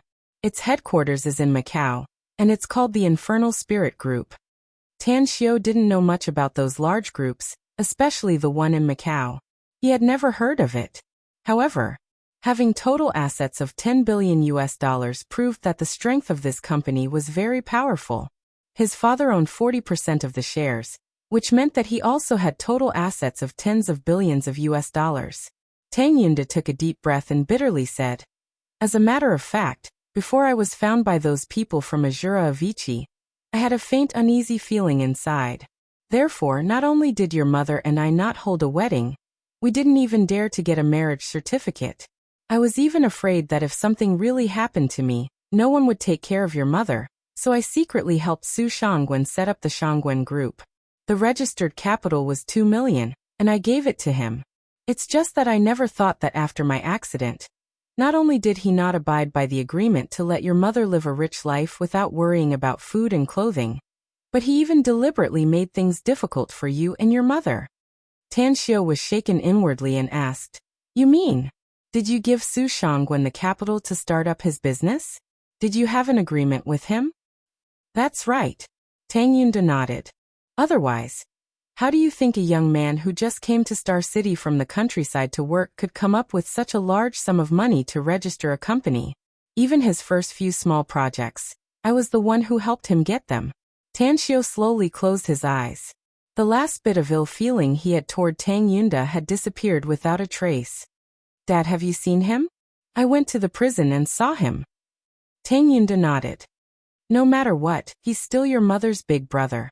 Blood is thicker than water. Although I hate him, but..." Tan Xiao nodded without a word and said, "You've told me what I want to know. Now, I just want to tell you one thing. My mother has been suffering for 20 years, and the latter half of her life is in your hands. I hope you can make her happy." Tang Yunda couldn't help laughing and said, "She's my wife. Of course, I'll make her happy. Not only her, you're my son, so I'll make you happy. As long as I can do it, I'll definitely do everything I can to get it for you. Whatever you want to do, I'll support it unconditionally."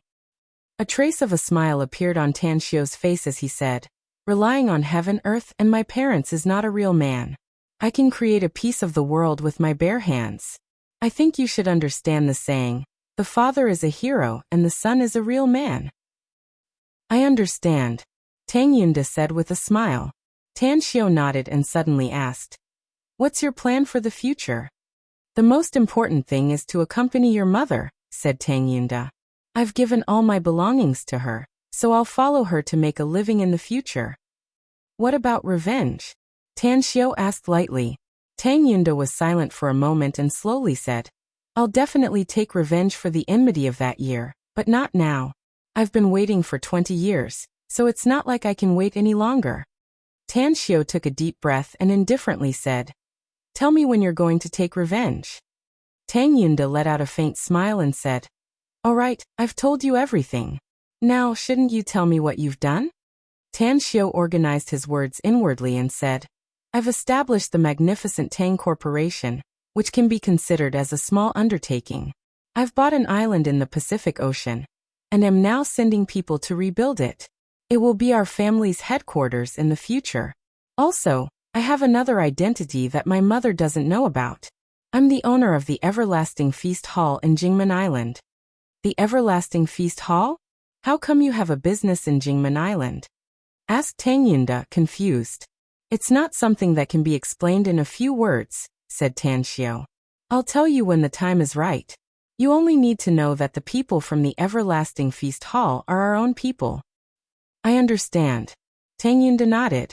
After stuffing the cigarette butt in the ashtray, he asked, buying an island in the Pacific Ocean is quite expensive, isn't it? It's quite expensive, said Tan Xiao. I spent 5 billion yuan at that time and borrowed it from Chen Zhizhong. However, I've returned the money to him.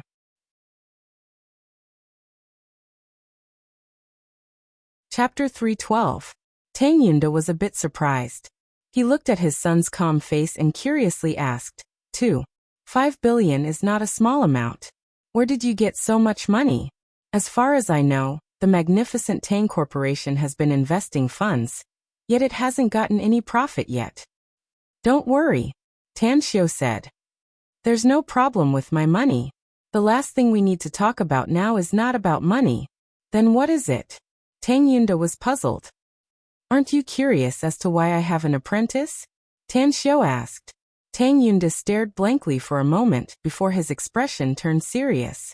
He nodded and said, I'm indeed puzzled about this.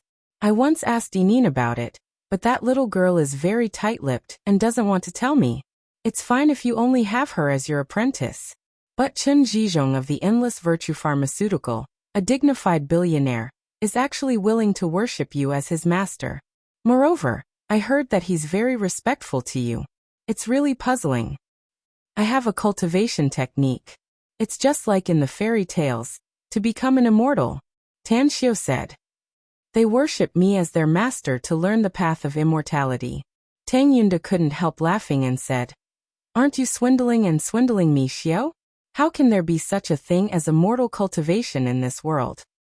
Don't doubt me, Dad, Tan Xiao said solemnly. The world is big and full of strange things. There are a lot of things that ordinary people can't come into contact with. Aside from me, there are indeed cultivators in our country. Otherwise, do you think I have the ability to wake you up from your coma with my age? Really?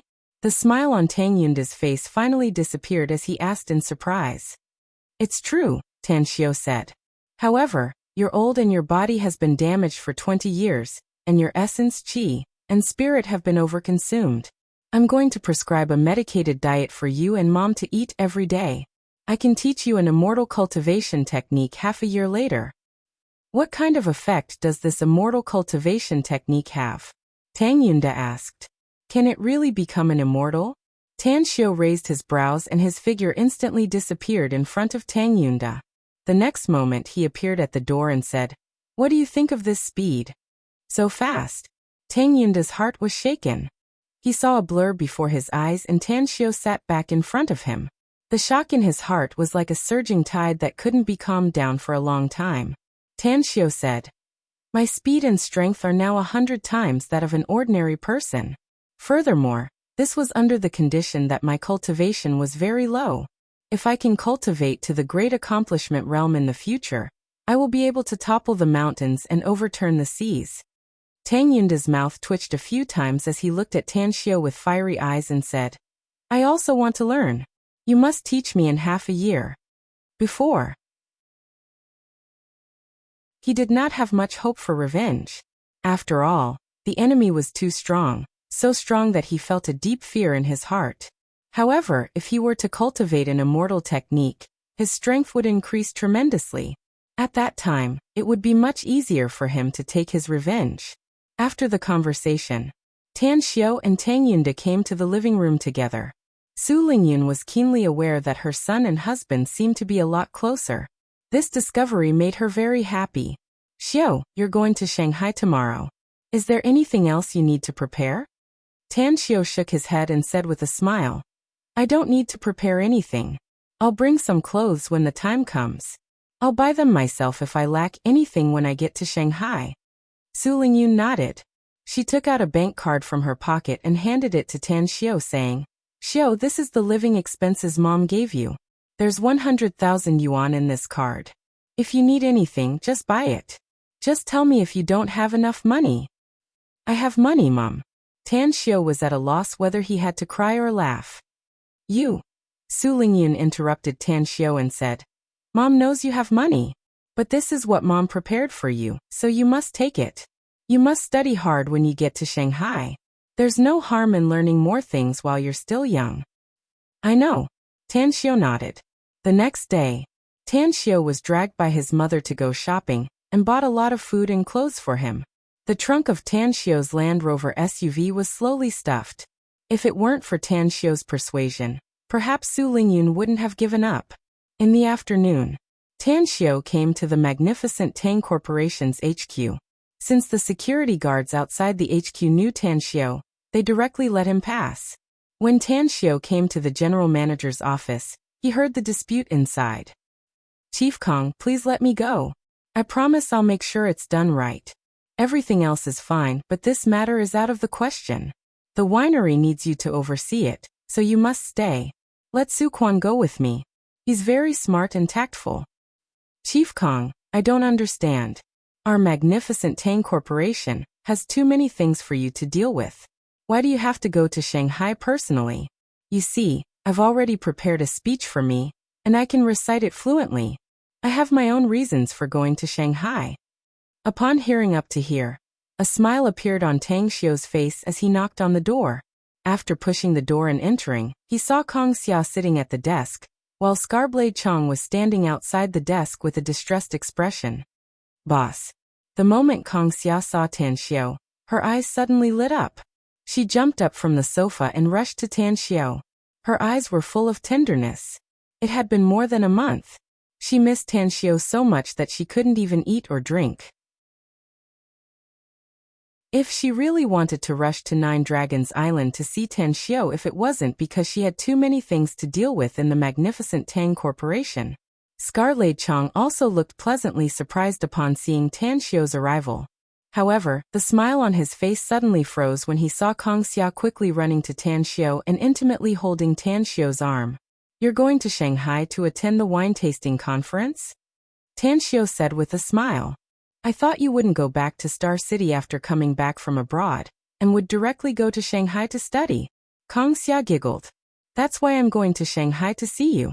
Tan Xiao let out a faint smile as he looked at Scarblade Chong and said, Let Kong Xia go to Shanghai's wine tasting conference.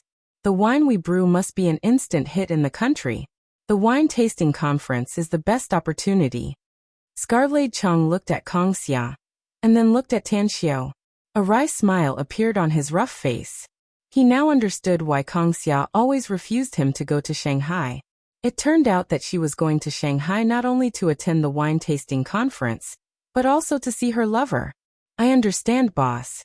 Although Scarblade Chong was depressed inside, he really couldn't continue to beg to go to Shanghai after he knew Kong Xia's real purpose. How's the winery situation? Tan Xiao said with a smile. Boss, I've done everything you asked me to do. Right now, our winery has a total of 20,000 bottles in stock. Although only 2 production lines are in use, it will increase to 5 production lines in 2 months. Once Chief Kong gives the order, our wine will start to be shipped out of the warehouse. We can immediately put them into cabinets and send them to major stores nationwide for sale. Tan Xiu said, remember, the wine produced by our winery can't be put into the market too much. I've been reading marketing books recently and found a very interesting marketing method. What marketing method? Scarblade Chong asked with a confused expression. Hunger marketing, Tan Xiu said. At the side, Kong Xia was surprised. Boss, you mean we have to learn from the fruit mobile marketing model? Limited sales? That's right. Tan Xiu nodded and said. Our wine sales can't exceed 100,000 bottles a year. According to our previous pricing of 10,000 bottles per bottle, 100,000 bottles will be 1 billion in revenue. Kong Xia forced a smile and said, Boss, 1 billion in revenue is indeed a lot, but I understand. Tan Xiu said with a smile. 1 billion in revenue is really not much for us. But we have to look at long-term benefits. There are some tricks that I think you should know. If we limit the sales, the price can be doubled when the market is in short supply. When the time comes, if some of it flows out of our winery, it will be a very good income. Kong Xia's eyes lit up as she said with a smile, I understand. Tan Xiu nodded. He then looked at Scarblade Chong and asked, Do you have anything else? No. Scarblade Chong shook his head. After that, he suddenly realized that Tan Xiu was ordering him to leave. Instantly, a look of understanding appeared on his rugged face, and he chuckled as he bid farewell and left. After sitting on the sofa in the office, Tan Xiu looked at Kong Xia, who was sitting at the opposite side, and asked, How's the company's situation? How's the cosmetics and health products? We're hoarding the goods, but our company's liquidity is running low, said Kong Xia. Tan Xiu took out his mobile and directly transferred 1 billion to the company's account. Then he said with a smile, Just tell me if you have no money. I don't have any other ability, but I can still make some money. I've transferred 1 billion to the company's account. You can spend it as you see fit. 1 billion? Kong Xia's eyes lit up as she was pleasantly surprised. If we have 1 billion, I can guarantee you that our health products and cosmetics can be shipped to major stores nationwide before October 1st. We can start selling them on October 1st. You can decide on this. Tan Xiu said with a smile. That's right. I just heard you mention Su Quan's name outside the door. Is he doing a good job now? He's a very smart young man. He knows how to read people's expressions, and he knows how to conduct himself. Kong Xia praised. At first he worked as a security guard in the winery and solved 2 problems for the winery. Then, I appointed him as the winery's deputy director. He turned out to be very capable, and Scarblade Chong is very dependent on him now. If he's trained well, he'll become a very important senior manager of our magnificent Tang Corporation in the future. That kid has been smart since he was a child, said Tan Xiu with a smile. Some people have a talent for business since childhood. Kong Xia said with a smile. He's one of the best among them. To be honest, if he has capital, he can have great achievements even if he opens his own company and does business. Your evaluation of him is very high, Tan Xiu said. Since he's good, then put him in an important position. Shortly put, I know his character, and he can be trusted. Quiet Night wants to cry, but no tears come out. Brothers and sisters, do you have the heart to do this? Quiet Night needs the motivation to erupt. I'm begging for the monthly votes.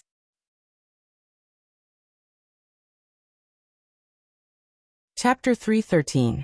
Kong Xia had absolute trust in Tan Xiu, so she said with a smile, Don't worry. As long as Su Quan is willing to work hard, I'll naturally put him in an important position. As for you, you should go to Shanghai to study.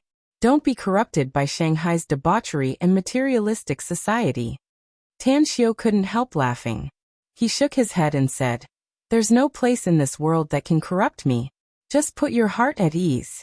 Anyways, I'll head straight to the airport and won't stay here for long.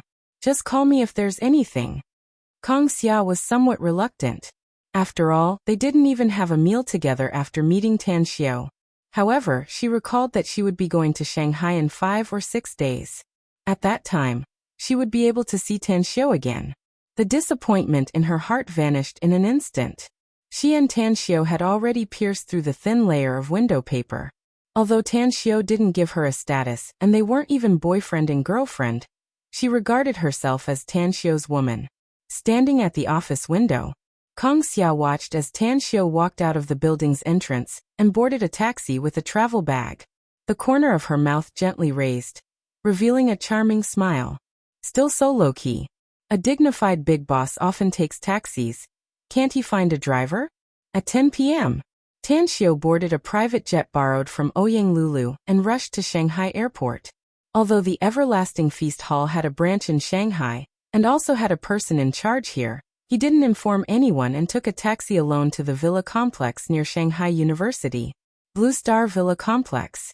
It was the most upscale villa complex in Hongpu District, only 5 kilometers away from Shanghai University. The nearby commercial streets were particularly flourishing, with hospitals, hotels, entertainment areas, snack streets, and other places with a large flow of people.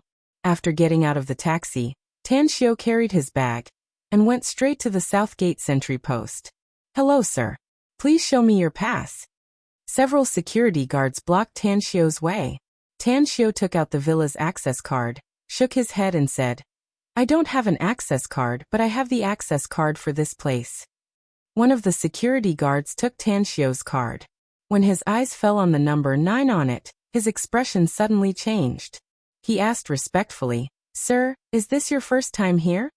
Tanxiu said, "That's right. Today is the first time. I think I'll be staying here often in the future."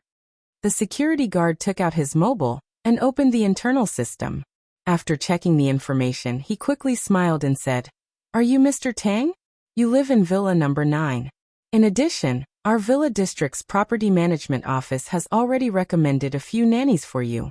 The customer who bought the villa told us that you can choose any nanny you like to take care of your daily life." Tanxiu was silent for a moment before he slowly shook his head and said, "There's no need for a nanny. I'll find one myself if I want to hire one. Can I go in now?"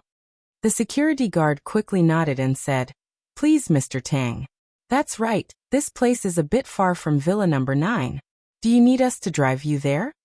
Tanxiu hesitated for a moment before he nodded and said, "Then I'll have to trouble you." A few minutes later, Tanxiu took the patrol car driven by the Villa District's security guards and came to the front of Villa number 9.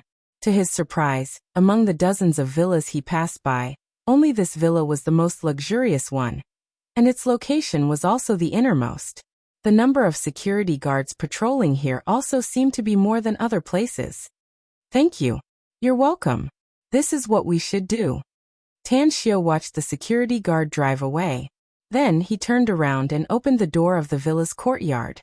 After entering, he swiped his card and entered the villa. When he turned on the lights in the villa, he found that although this villa was a bit inferior compared to the villa in Southgate Town, the value of such a luxurious villa in Shanghai was probably much higher. Immediately, Tanxiu wandered around the villa and found that this 3-story villa not only had 6 bedrooms, but also a study, a gym, a chess and card room, a conference room, and even a private cinema. He also found that the villa was very clean. It was obvious that someone came here to clean it every day. On the second floor, Tanxiu chose the most luxurious master bedroom. After taking a comfortable bath, he took a new set of pajamas from the cupboard and put them on, ready to rest. Tang Min had prepared enough things for him. There were at least dozens of different styles of clothes in the wardrobe, and each set of clothes was very expensive. There were even underwear, socks, and all kinds of shoes. Time to sleep. Tanxiu didn't plan to cultivate anymore, and directly lay on the bed to sleep. Early the next morning, after washing up, Tanxiu went downstairs and opened the garage door. When he saw 4 cars parked inside, a dull expression appeared on his face. An Audi A8, a BMW 7 Series, a Ferrari supercar, a Bentley Toyota. Finally, when Tanxiu woke up from his daze, a forced smile appeared on his handsome face. Looking at the 4 cars, he found that his Land Rover Range Rover, which was worth more than 1 million yuan, seemed a bit shabby. "Forget it. I'll just take a car to report." Tanxiu didn't want to be too high profile, so after closing the garage door, he left the courtyard of the villa. At the entrance of the University of Monster Science and Technology, when Tan Xiao arrived, he realized how wrong he was, because he found that there were many luxurious cars sending students to report outside the school gate. The most arrogant thing was that on the east side of the school gate, there were 7 or 8 expensive sports cars parked side by side, and 7 or 8 young men dressed in fancy clothes were smoking cigarettes, pointing at the female students who came to report, commenting on them. These should be the nouveau riches of monster science and technology, right? Tan Xiao hated those nouveau riches very much, but they didn't provoke him, so he couldn't be bothered with them. He carried his travel bag and entered the school gate. The campus was very lively. Many youthful men and women had joyful smiles on their faces, walking in groups of 2s and 3s. There were also many students who came here to report, accompanied by their parents. Very soon, after asking around, Tan Xiao arrived at the new student registration office. At the history department's registration office, when Haijie was a bit bored as she looked at the lively scene at the other registration offices, she could only smile bitterly in her heart. Because the number of students enrolled in the history department of Monster Science and Technology University was very small, there were only a total of 40 people. Therefore, she was in charge of receiving the new students. So far, only 4 new students from the history department had come to report. Hello, is this the history department's new student registration office? Tan Xiao came in front of Wen Haijie and asked aloud. Wen Haijie was shocked and quickly said with a smile, "Yes, this is the history department's new student registration office. You're a new student this year, right?" "Yes." Tan Xiao took out the admission notice and handed it over. Wen Haijie took it with a smile. When she opened the admission notice, she was slightly stunned. Then, she looked up and carefully looked at Tan Xiao for a while, and then asked with a curious face, "You're Tan Xiao?" Tan Xiao was stunned and asked with a puzzled expression, "Do you know me?"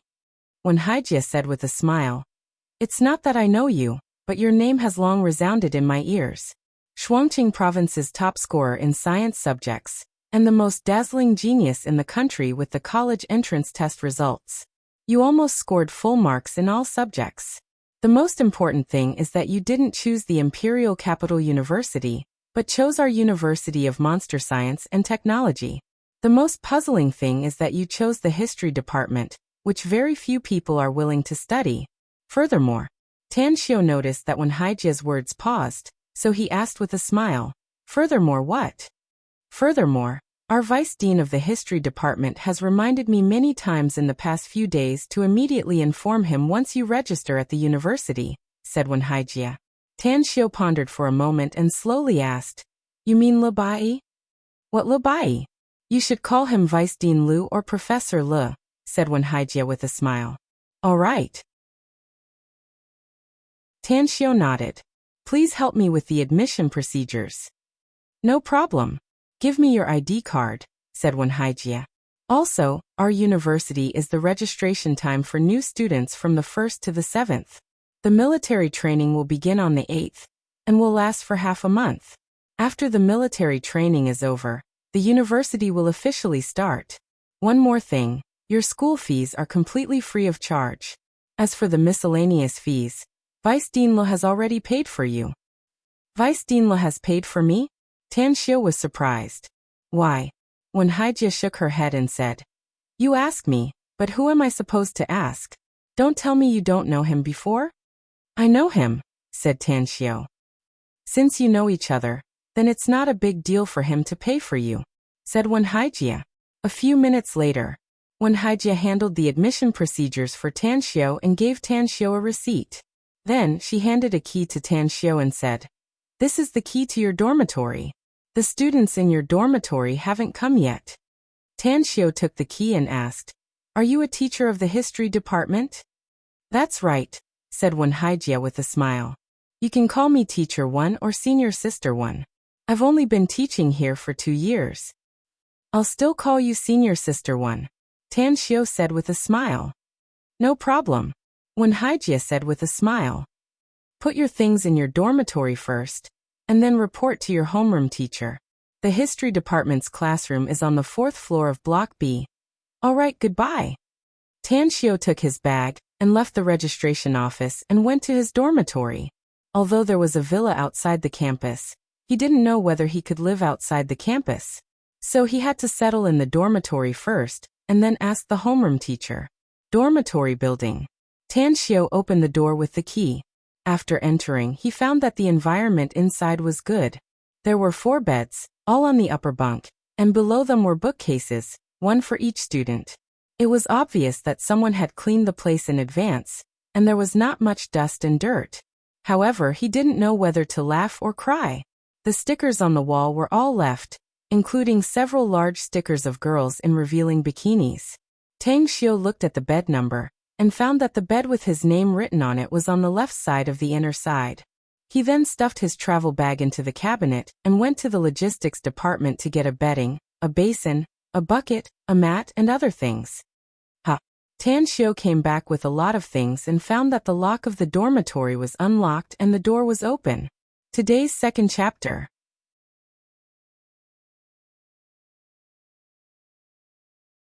Chapter 3:14. Tan Xiao walked into the dormitory and found that in addition to a beautiful young man with earrings and shoulder-length hair, there was also a middle-aged couple.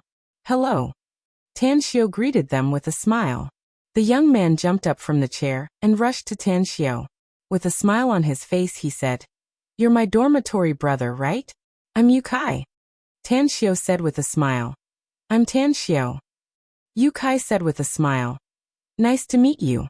We'll be classmates and good friends in the future. Mom, Dad, do you see him now? My classmate is very handsome and looks very honest. He won't lead me astray. Can you go now?" The middle-aged couple looked at each other.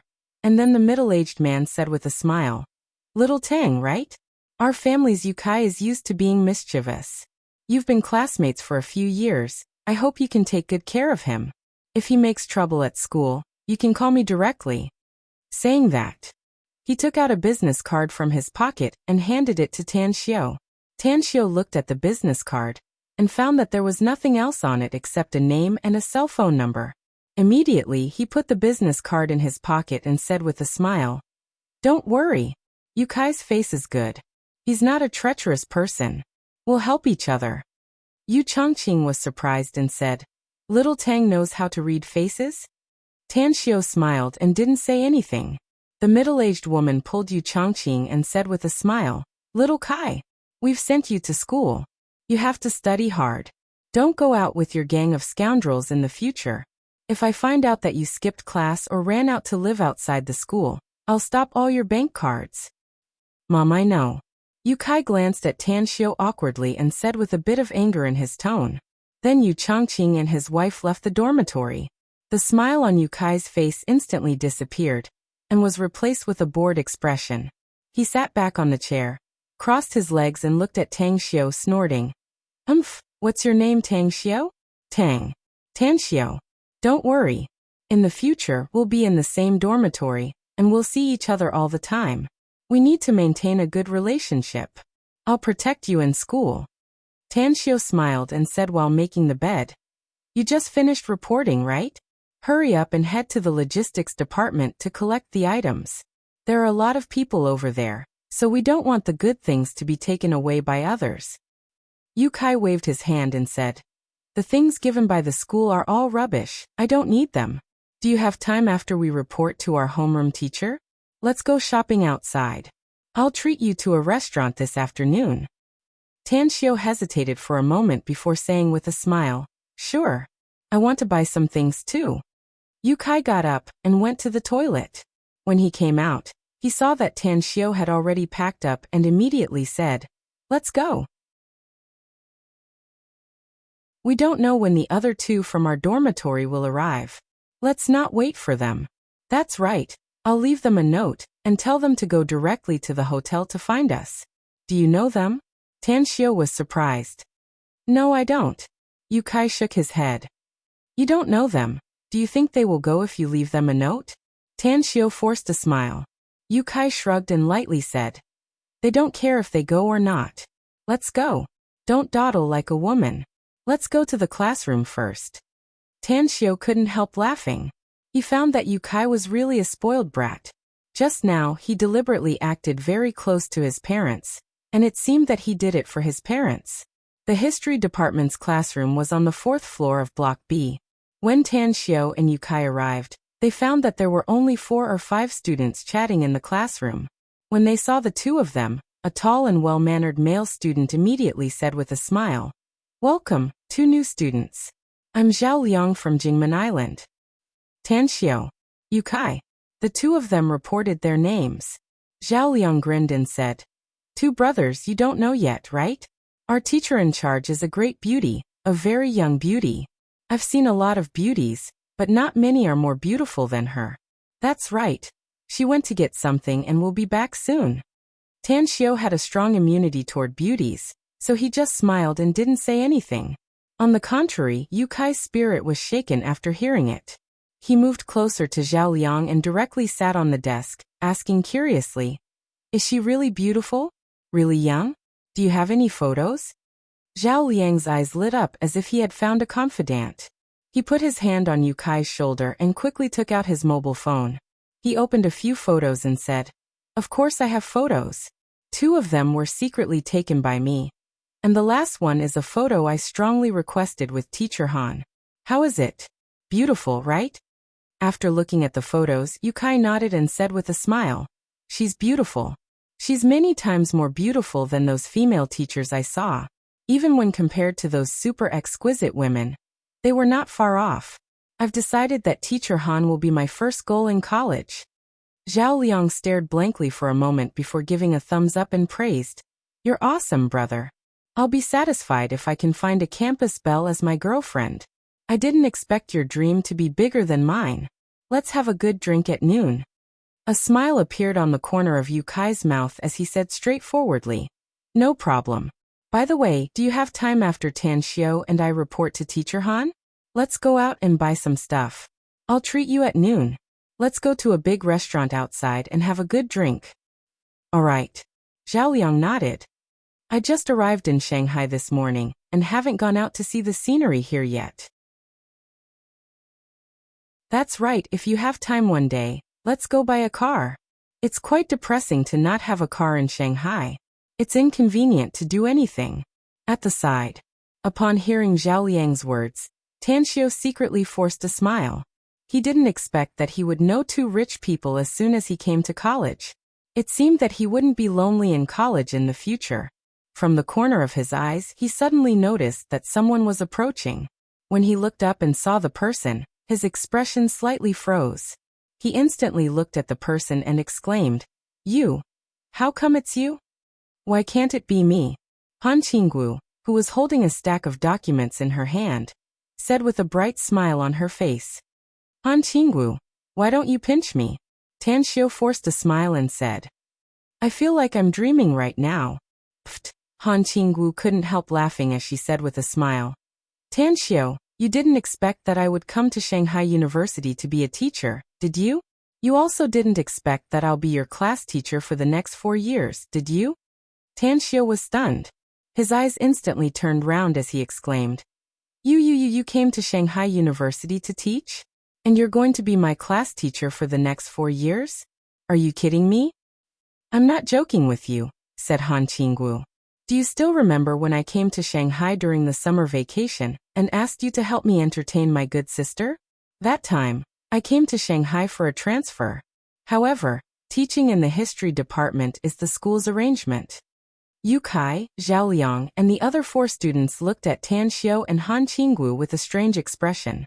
They didn't expect that the 2 of them actually knew each other before. Zhao Liang gently touched Tan Xiu and curiously asked, "You seem to know each other before? You seem to be quite familiar with each other?" "How can I not be familiar with each other?" Tan Xiu forced a smile. "She's my class teacher in high school." "What?" The others in the classroom suddenly became dumbfounded. "That's right," Han Qinggu said with a smile.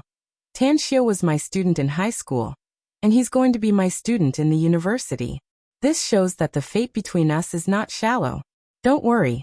You'll feel lucky to have me as your class teacher for the next 4 years. After all, This student of mine is the top scorer in science subjects in Shuangqing province.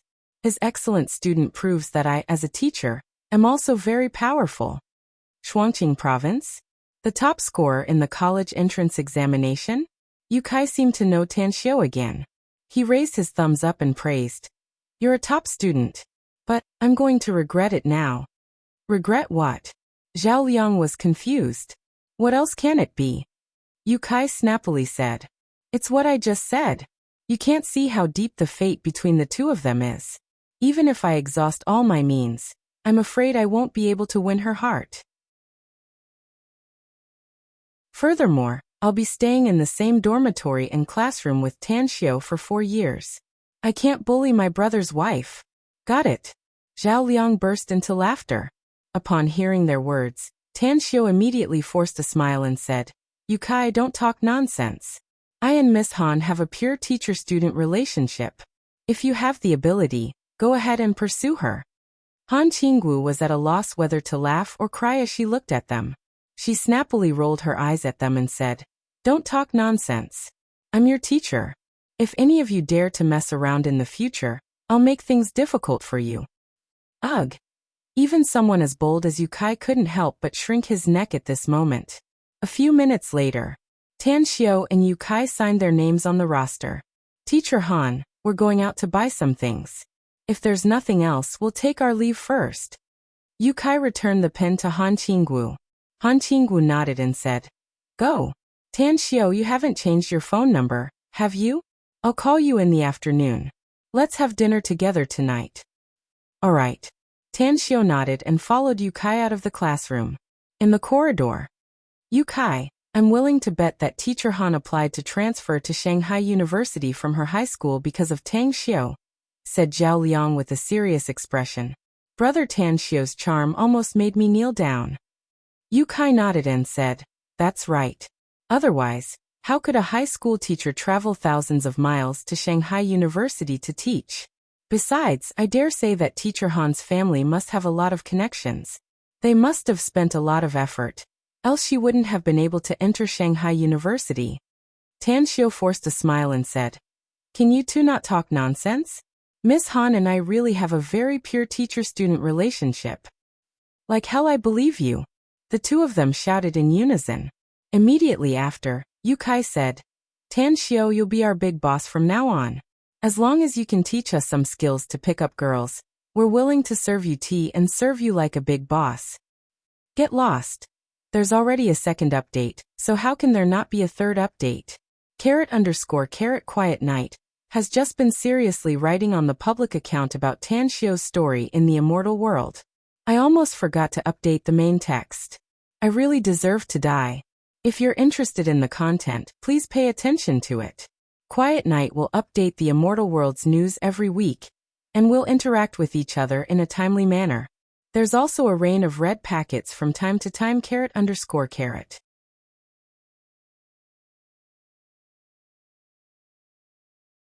Chapter 315. After leaving the teaching building, the three of them returned to the dormitory. When Yukai took out the BMW car key and pressed the button, Zhao Liang looked at the BMW 525 with its four-corner lights lit up. His eyes almost popped out. Be good. What a tycoon. Zhao Liang's gaze shifted to Yukai with great difficulty as he praised. Yukai's face was a bit proud as he said with a smile, I'm not a nouveau riche, but we are studying in Shanghai, so we should have a ride. I had a better one at home, but I thought it was too ostentatious, so I bought it during the summer vacation. How was it? This car can still be driven, right? Zhao Liang gave a thumbs up and sighed. More than that. It was simply a divine tool for picking up girls. Driving a BMW and sitting in a Mercedes-Benz, the beautiful girl was very happy. I was originally planning on buying a car worth more than 200,000 to show off. Now that I see your car, I'm embarrassed to buy a car. Yukai laughed and said, It's all right. We're all brothers, so my car is your car. If you want to pick up girls, just tell me. As long as you don't shake the car in my car, you can drive however you want and take girls for a ride. Car sex? Zhao Liang was stunned and immediately exclaimed, Yukai, I've only heard of this heaven-defying way of playing with cars, but I've never tried it before. Don't tell me you played. If you do, you'll be my boss in the future. Yukai coughed dryly and grinned. Actually, I've never played it before. I usually bring girls to the hotel, so I've never tasted the feeling of being in a car. Suddenly, Yukai looked at the smiling Tanshio at the side and rolled his eyes, saying, Eldest bro Tang must have tried it. Just look at his calm and indifferent appearance. Think about teacher Han's attitude of pursuing his husband thousands of miles away. He's definitely a veteran in this field. Big bro Tang, you're neither fat nor thin, so you should be able to pull yourself together in the car, right? Tanshio complained, I've never tried it before. Yukai shot a contemptuous look at Tanshio and snorted. This is your fault, big bro Tang. We're all brothers, there's nothing to hide. I've already called you boss. Tell me, how does it feel to have a car shake? Tanshio said helplessly, I really haven't tried it. A bored look appeared on Yukai's face as he waved and said, Get in the car. Let's go shopping. After we finish shopping, we'll go straight to the restaurant. He got into the car. Looking at Zhao Liang, who got into the front passenger seat, Tanshio smiled and asked, Yukai, you should be a local, right? I can tell from your parents' accent that they have a strong Shanghai accent. Yukai smiled and said, Yes, I'm a local. Tanshio smiled and said, No wonder you seem to be very familiar with Shanghai. It turns out that you are from here. In that case, lead the way. Let's go. Yukai screamed, started the car, and drove outside. He was very proud of himself. He drove so fast that Tanshio couldn't help but frown. After all, this was a university. Since it was still the registration day for new students, there were many pedestrians on the road. Many people were carrying bags of various sizes. Slow down, be careful not to bump into someone. Tanshio kindly reminded him. Yukai rolled his eyes and grunted. Don't worry. Dude, my driving skills are no joke. Back when I and a few buddies were racing in the neighboring Changshi city, you probably hadn't even gotten your driver's license yet. Tanshio sighed inwardly. Although he didn't approve of Yukai's frivolous behavior, he wasn't Yukai's father, so he naturally couldn't control him. Furthermore, he was well aware of the rebellious mentality of youngsters, as well as their desire to save face, not to mention controlling him. Even if he continued to persuade him, it would only cause trouble for Yukai. He was too lazy to do such a strenuous and unrewarding job. As the BMW drove out of the campus gate, Tanshio saw through the glass window that the row of supercars was still there on the side of the gate, with several girls surrounding those 6 or 7 youngsters. Tanshio pointed there and asked, Do you know those youngsters, Yukai? Yukai turned his head and his expression instantly turned unsightly. After a moment of silence, he bitterly said, I know them. Of course I know them. They're just a bunch of trash that needs to be taught a lesson. Before my big bro went to prison, they were like obedient babies in front of him. But now they're very arrogant. Sooner or later, when my big bro comes out, we'll teach them a lesson. Tanshio shook his head and sighed inwardly. He suddenly realized that it was a mistake to follow Yukai out. This guy was obviously not someone who was easy to deal with. No wonder his parents asked him to take care of him when they left. Soon, the BMW was parked in the underground parking lot of a large shopping mall a few kilometers away. After getting off the car, the trio went to the mall to buy a lot of things. In just half an hour, Yukai had spent tens of thousands of yuan, and even Zhao Liang had spent more than 10,000 yuan. Although Tanshio didn't say anything about their extravagant spending, he didn't approve of it in his heart. He didn't buy many things and only bought some toiletries. Tanshio, if you don't have money, just tell me. If I see something I like, I'll just buy it. We'll be roommates in the future, so don't treat each other like strangers, said Yukai generously. Tanshio said with a smile, I don't lack anything. Just buying some toiletries will do. Yukai didn't say much. He didn't care about money anyway. If Tanshio wanted to buy, he would pay. If not, he didn't bother to emphasize it. After buying things, Yukai said with a smile, Let's go. I just called and booked a private box in Linchuan restaurant. Let's have a good drink at noon. Right, I don't know if those 2 guys from our dormitory have come. It'll be more lively if they come. Tan Xiu said. If they come and get along well with each other, I believe they'll rush over after seeing your note. Let's go.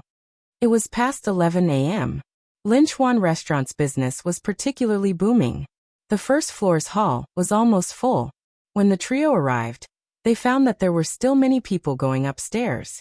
Zhao Liang, who was at Yu Kai's side, sighed and said, "This restaurant is quite upscale. The cost should not be low, right?" "It's indeed not low. Even if I have some money in my hands, I'm afraid I can only come here to have a sumptuous meal every 3 to 5 days. This restaurant may not be comparable to the Yeyang Restaurant, Taihe Restaurant, or the Everlasting Feast Hall in Shanghai, but it can at least be ranked in the upper middle class. Shanghai also has an Everlasting Feast Hall." Zhao Liang was surprised. "What do you mean by also?" Yu Kai was surprised. "Don't tell me your Jingmen Island also has an Everlasting Feast Hall?"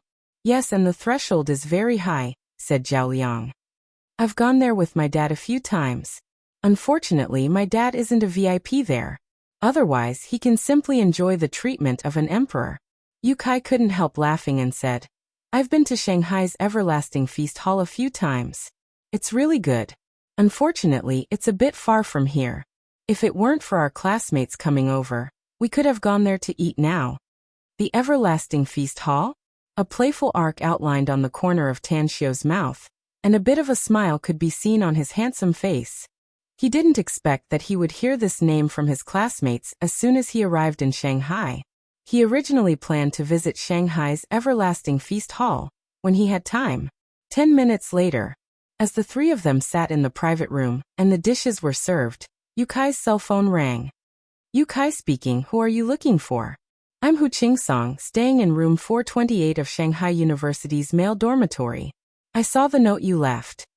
A voice with a thick northeastern accent came out of the phone. Yu Kai raised his brows and said with a smile, "We're at Lin Chuan Restaurant. Take a taxi after you leave the campus, and you'll be able to get here in a short while." "Wait for me." The phone was hung up. Yu Kai put away his phone and said with a smile, "Hu Qingsong from our dormitory has arrived. He said that he'll be here soon. Judging from his accent, he seems to be from the northeast. Come, let's open the wine first. To celebrate our meeting among the hundreds of millions of people, let's have a toast first." Zhao Liang raised his glass and said with a smile, "Although I'm not in the same dormitory as you, our dormitories are separated by a corridor and our doors are facing each other, so we can be considered as brothers in the trenches. Yu Kai is paying for this meal, so I won't snatch it from him. Wait until the brothers from my dormitory arrive in the evening. Then we'll have a gathering with your dormitory mates. I'll treat you to dinner and karaoke." "Awesome," Yu Kai praised with a smile. Tan Xiu didn't say anything. He just raised his glass and clinked it with Zhao Liang's before gulping it down. "This wine is good, isn't it?" Zhao Liang said with a smile. "When I came here, I stole my dad's good wine and hid it in the trunk of the car. You two are in luck. I'll give you 2 bottles of better wine later," Tan Xiu said with a smile. Yu Kai stared blankly for a moment before he immediately let out a smile.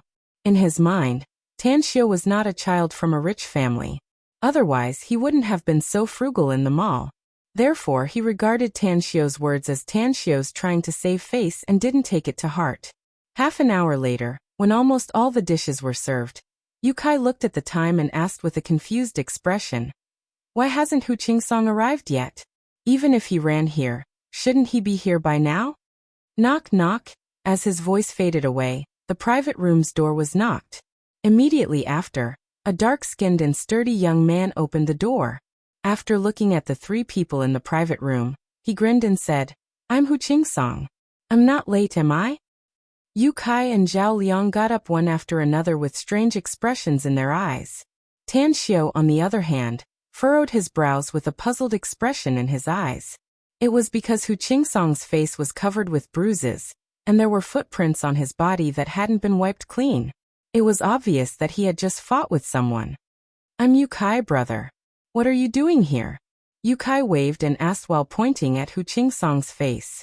Hu Qingsong grinned and said, "It's nothing.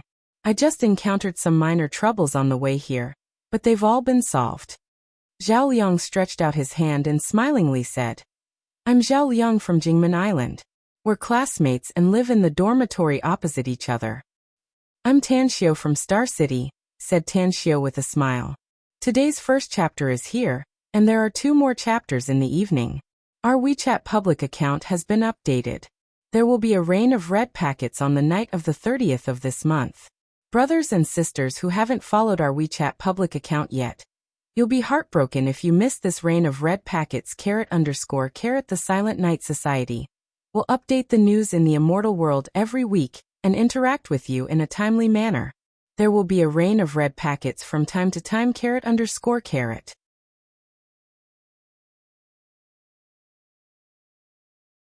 Chapter 316.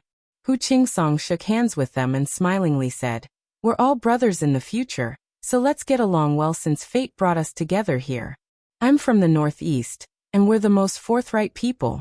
I won't play games with you as long as you open your hearts to me." "I know that Northeasterners are forthright," Tan Xiao said with a smile. "I met a friend from the Northeast some time ago, and he's also a forthright man."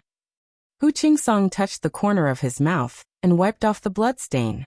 Then he smilingly said, "I was worried that I wouldn't be able to play with my classmates and dormitory brothers in college.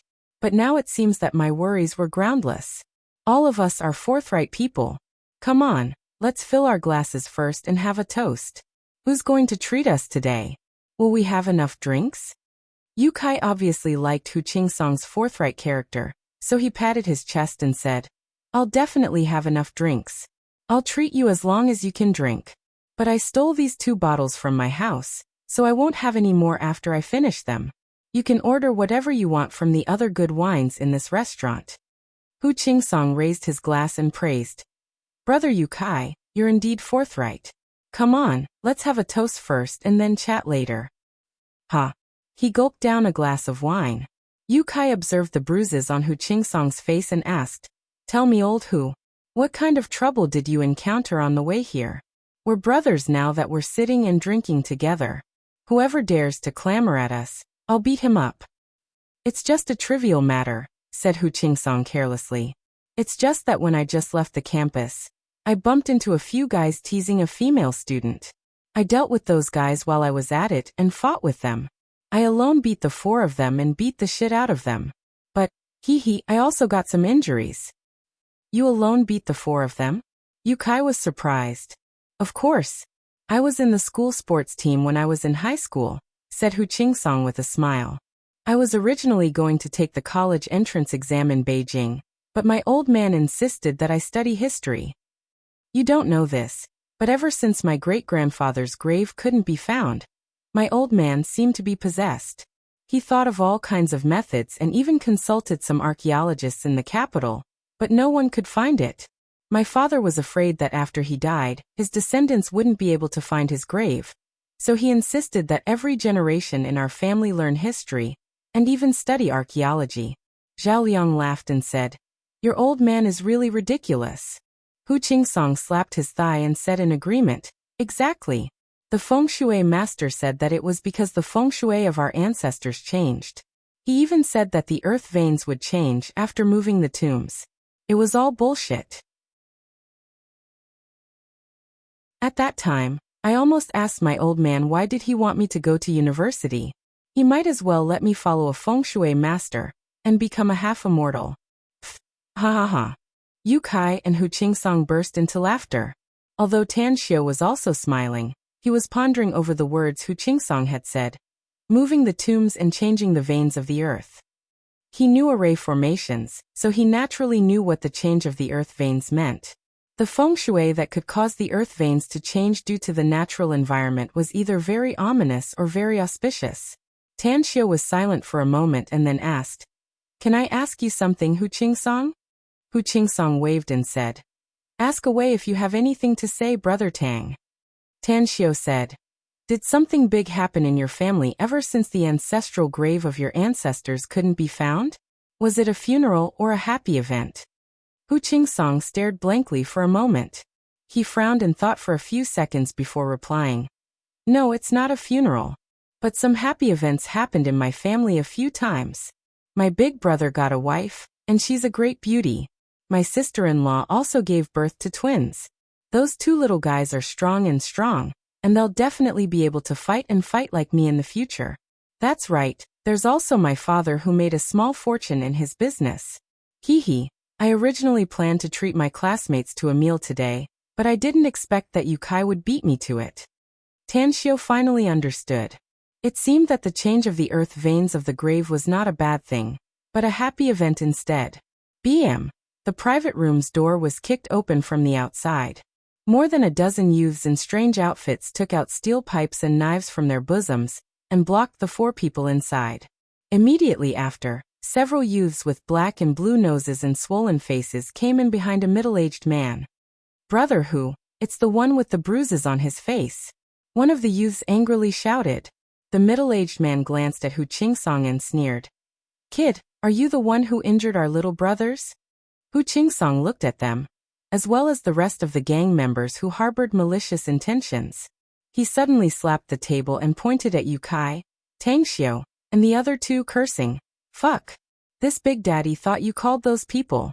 It turns out they were called by these wretched bastards. What's the matter? I haven't beaten the 3 of you yet. Do you want to do the same when you see others looking for trouble with me? Yukai and Zhao Liang were stunned. Immediately, Yukai grabbed the bottle in front of him and angrily said, What the fuck do you mean, Hu Qingsong? You just called us brothers, and now you're going to turn your back on us? Let me tell you, we'll be in the same dormitory in the future. If anyone dares to provoke you, I'll kill him. Zhao Liang's face was obviously full of fear. He leaned back toward Yukai and grabbed a bottle. Upon seeing that Hu Qingsong still wanted to speak, Tanshio secretly sighed inwardly. He patted his shoulder and said, All right, stop acting. I know you deliberately said those words because you don't want to implicate us. However, since we're all classmates, we naturally have to unite against the outsiders. Aren't they just some hooligans? Just send them away. Clap, clap, clap. The middle-aged man applauded and said, That's right. There aren't many little brothers like you who are loyal to each other these days. However, you must pay a price for being loyal to each other these days. Do you think you can walk out of this box with just the 4 of you? Hu Qingsong coldly snorted and said, It's not up to you to decide whether we can walk out or not. I'll definitely kill whoever fucking dares to make a move. The middle-aged man sighed and said, I originally wanted to talk to you, but I didn't expect you to be so unappreciative. Do it. Beat them to death. In an instant, more than a dozen young thugs brandished the steel pipes and knives in their hands and attacked Hu Qingsong and Tanshio at the outermost area. The other 5 or 6 young thugs also attacked Yukai and Zhao Liang. Tanshio sighed inwardly. He instantly grabbed Hu Qingsong's shoulder and pulled him inside, changing positions with him in an instant. With a kick, he directly kicked the young hooligan in the stomach, sending him flying and crashing into the 2 young hooligans behind him. Bam! Bam! Tanshio conveniently grabbed a steel pipe. Every time he whipped it, a young thug's head would bleed. Most importantly, he directly flipped the dining table and smashed the 5 or 6 thugs who went to beat Yukai and Zhao Liang. The middle-aged man's complexion changed. He pulled out a dagger from his waist and dashed toward Tanshio. Scram! Tanshio fiercely kicked the man's chest and punched his arm. As the middle-aged man's dagger fell to the floor, Tanshio slapped him down. All of you stop. The 5 or 6 young thugs crawled up from the floor and slowed down after hearing Tanshio's words. Tanshio lifted his leg to step on the middle-aged man's face and sneered. None of you can leave. You've disturbed our meal today. If you don't give us an explanation, I'll either break your legs and make you crawl out of here, or apologize to us and make up for our losses today. The 5 or 6 young thugs looked at the middle-aged man who was trampled by Tanshio's foot, and then looked at their 7 or 8 companions who were badly beaten. For a moment, they were at a loss as to what to do. Tanshio glanced at Zhao Liang and said in a deep voice, Go find the restaurant's management. We ate in their restaurant and got besieged by outsiders. The restaurant is also responsible for that. Okay, I'll go. Zhao Liang originally thought that he would be beaten up today and might even be hospitalized. However, Tanshio's display of invincible might made him ecstatic. He immediately rushed out of the private room and ran outside. 2 minutes later, Zhao Liang arrived with a middle-aged woman and 4 restaurant security guards. The middle-aged woman stared blankly as she saw the scene in the private room. She then looked at Tan Xiao and said, "I just heard that some people are making trouble here. Did you hear about it?" Tan Xiao sneered. "Our fight just now was quite loud. Didn't your restaurant's people hear it?" The middle-aged woman forced a smile and said, "I'm really sorry. The private room is soundproof and you didn't go out, so we really didn't hear it. But I saw them when they came in, and thought they were here to eat. Anyways, let me introduce myself. I'm the restaurant's manager, surnamed Shui." "I'm not interested in your surname," said Tan Xiao. "I just want to ask you something. We were having a meal in your restaurant, but a bunch of local thugs swaggered in and ganged up on us. Are you going to take responsibility?" The middle-aged woman nodded and said, "We'll take responsibility. Hand them over to our restaurant's security guards. I'll call the police later, and I'll have to trouble you to cooperate at that time. Also, all your expenses here today are on the house." "No need for the house to be on the house." Tan Xiao shook his head. After saying that, he lifted his leg and kicked the middle-aged man to the side. He coldly looked at him as he crawled up and lightly said, "You've affected our meal, so you'll pay for it." "I'll buy it." The middle-aged man had just been beaten miserably. He could still feel the severe pain in his chest, and even his breathing was a bit rough. He didn't expect that not only the dark-skinned guy was very powerful, but this guy in front of him was even more powerful.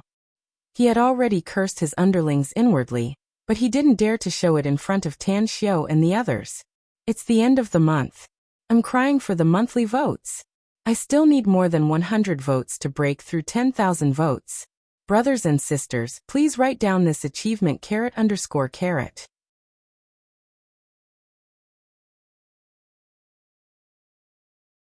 Chapter 317. Alright. Tan Xiao said. "There's no need to call the police.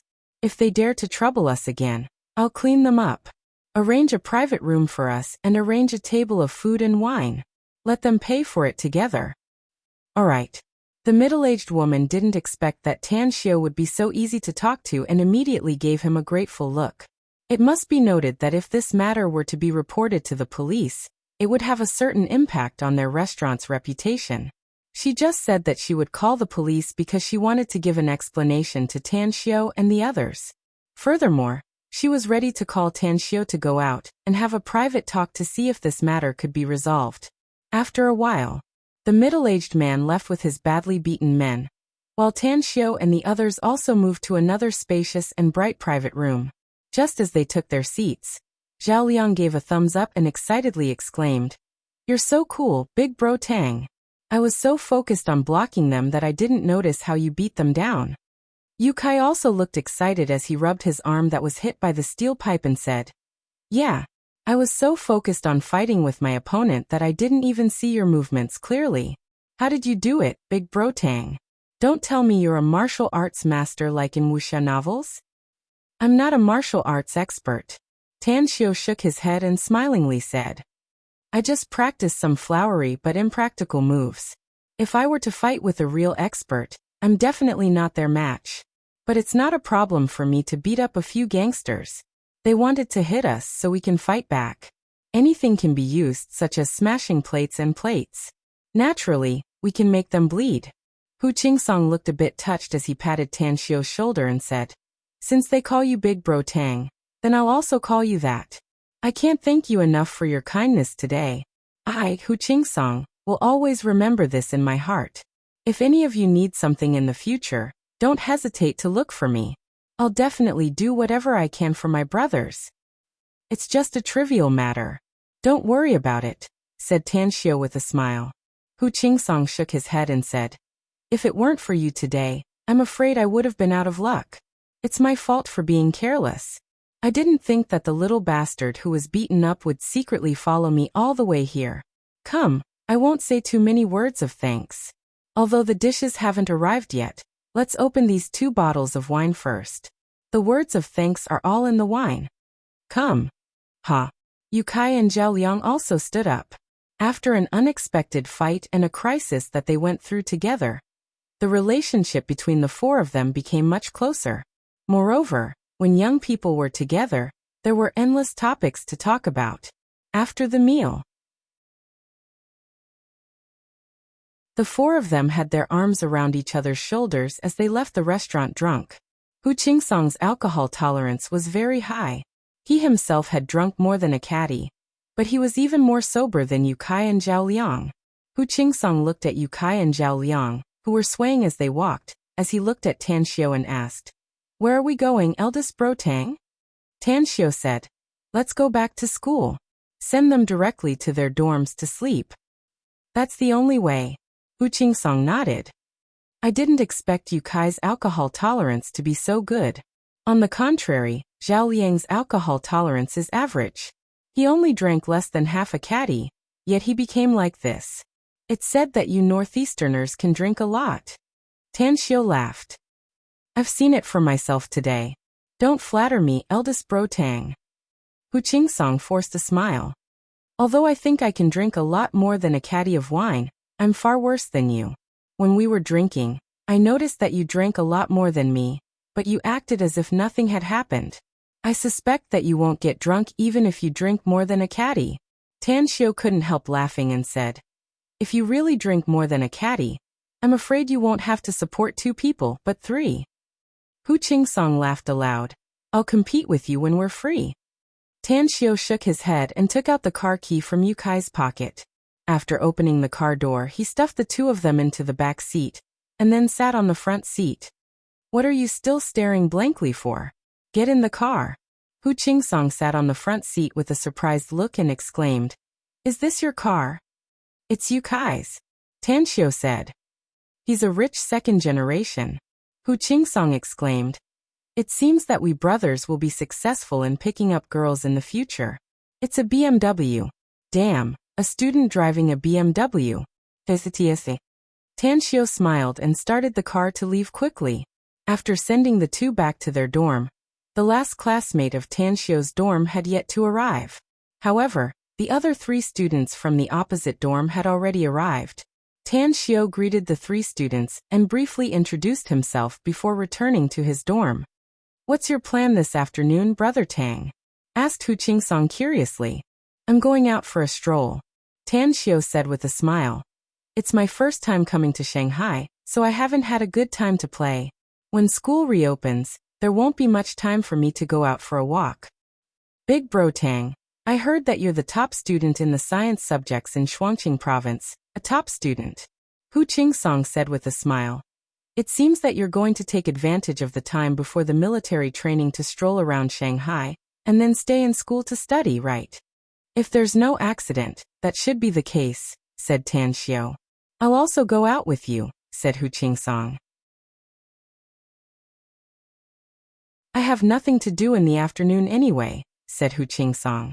Tan Xiao was silent for a moment and slowly said, "Yu Kai said that he's going to have a gathering with Zhao Liang's roommates tonight. I'm afraid I can't attend it tonight since I have something to do. I'm afraid you won't have time to attend their gathering if you go with me."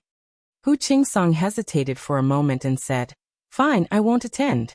There's still a lot of time in the future anyway, so we can drink together some other day. Let's go out for a stroll first." "Big bro Tang, you don't know. Ever since I stepped on the train to Shanghai, I've felt like a bird flying in the vast sky and a fish swimming in the vast sea. I don't need to be controlled by my old man anymore."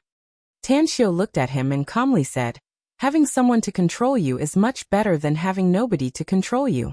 Just be content." Hu Qingsong stared blankly and looked at Tan Xiao with a strange expression. He suddenly pointed to the car key on Yu Kai's table and asked, "Aren't we going to drive?" "The car is Yu Kai's." Tan Xiao shook his head. "If he wakes up in the afternoon, he might need to use the car to go out to the party tonight. Let's take a taxi." "Okay." Hu Qingsong nodded. For the whole afternoon, Tan Xiao and Hu Qingsong strolled around. The 2 went to the Bund, watched the Huangpu River, and went to the Oriental Pearl Tower. They drank coffee on Nanjing Road, and then went to the City God Temple to burn incense. Afterward, they went to the Yu Garden and the Science and Technology Museum. It wasn't until the evening that Tan Xiu received a call from Han Qingwu. "Where are you, Tan Xiu?" Han Qingwu's voice was particularly cheerful from the phone. "I'm with a roommate at the entrance of the Science and Technology Museum," said Tan Xiu with a smile. "We strolled around Shanghai in the afternoon, but we didn't expect that we would be at this time." "The Science and Technology Museum?" asked Han Qingwu. "I know where it is. Are you waiting for me there? Or do you want to meet somewhere else? Let's have dinner together tonight. Go directly to the Everlasting Feast Hall in Shanghai," said Tan Xiu. "We'll take a taxi there and finish our dinner there." "All right," replied Han Qingwu. Tan Xiu put away his phone and looked at Hu Qingsong, saying, "Teacher Han will have dinner with us tonight. I've already chosen the place, so let's go there directly." "Who's Teacher Han?" asked Hu Qingsong, confused. "She's our teacher in charge, Han Qingwu," answered Tan Xiu. Hu Qingsong was dumbfounded. He looked at Tan Xiu with an incredulous expression and exclaimed, "Teacher Han Qingwu wants to have dinner with us? You're not joking, right?" "What's there to joke about?" Tan Xiu said with a smile. "Isn't it just having dinner together? Is there a need to make such a fuss?" Hu Qingsong said. "Isn't this something worth making a fuss about? It's our first day at the university." "I didn't expect that you would act so fast, and your target is actually Teacher Han. She's a great beauty. My eyes almost popped out when I saw her for the first time. Han Qingwu is actually my teacher in charge in high school." Tan Xiu couldn't help laughing. "I didn't expect that she would suddenly be transferred to Shanghai University to teach, and she's even our teacher in charge. So, we're just having dinner together.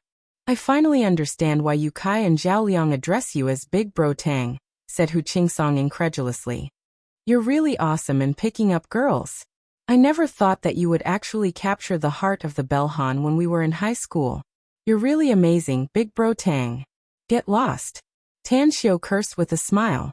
At the Everlasting Feast Hall in Shanghai, in front of the 5-story antique octagonal restaurant was a large parking lot with a very good environment. At the entrance of the Everlasting Feast Hall, there were 4 stalwart men standing guard. In front of the 4 burly men, there were 6 receptionists in Cheongsam, and they warmly greeted every guest that came. Inside the restaurant, the unique environment on the first floor was separated into areas by screens and carved wood, with dining tables placed in each area. Water columns sprayed from the water troughs on both sides, creating a beautiful scene under the illumination of 7 colored lights. The Everlasting Feast Hall in Shanghai was also managed by Tian Li. However, Tian Li needed to travel between Jingmen Island, Hong Kong, Shanghai, and the imperial capital. Hence, there were deputy managers in charge of Shanghai and the imperial capital. The deputy manager in charge of Shanghai was Qi Nan, a core member of the Everlasting Feast Hall. At this moment, Qi Nan just came back from outside and looked at the bustling scene in the restaurant. She felt quite helpless inside. She was very envious of her companions who stayed in Jingmen Island, because they could cultivate with peace of mind and could occasionally go abroad to carry out missions. "Chief Qi, the VIP lounge on the 4th floor has been opened. Miao Wentong from Haiqing is dining here with a few friends. I've ordered all the good wine and dishes to be delivered," said the lobby manager respectfully. "VIP? Miao Wentong?" Qi Nan was silent for a moment. She then nodded and said, "I see. I'll go and give a toast later." "All right. I drank too much today and only remembered that I have to update the 3rd chapter. I don't know what I should ask for. Everyone, please give me whatever you have. Good night, brothers and sisters. I love you."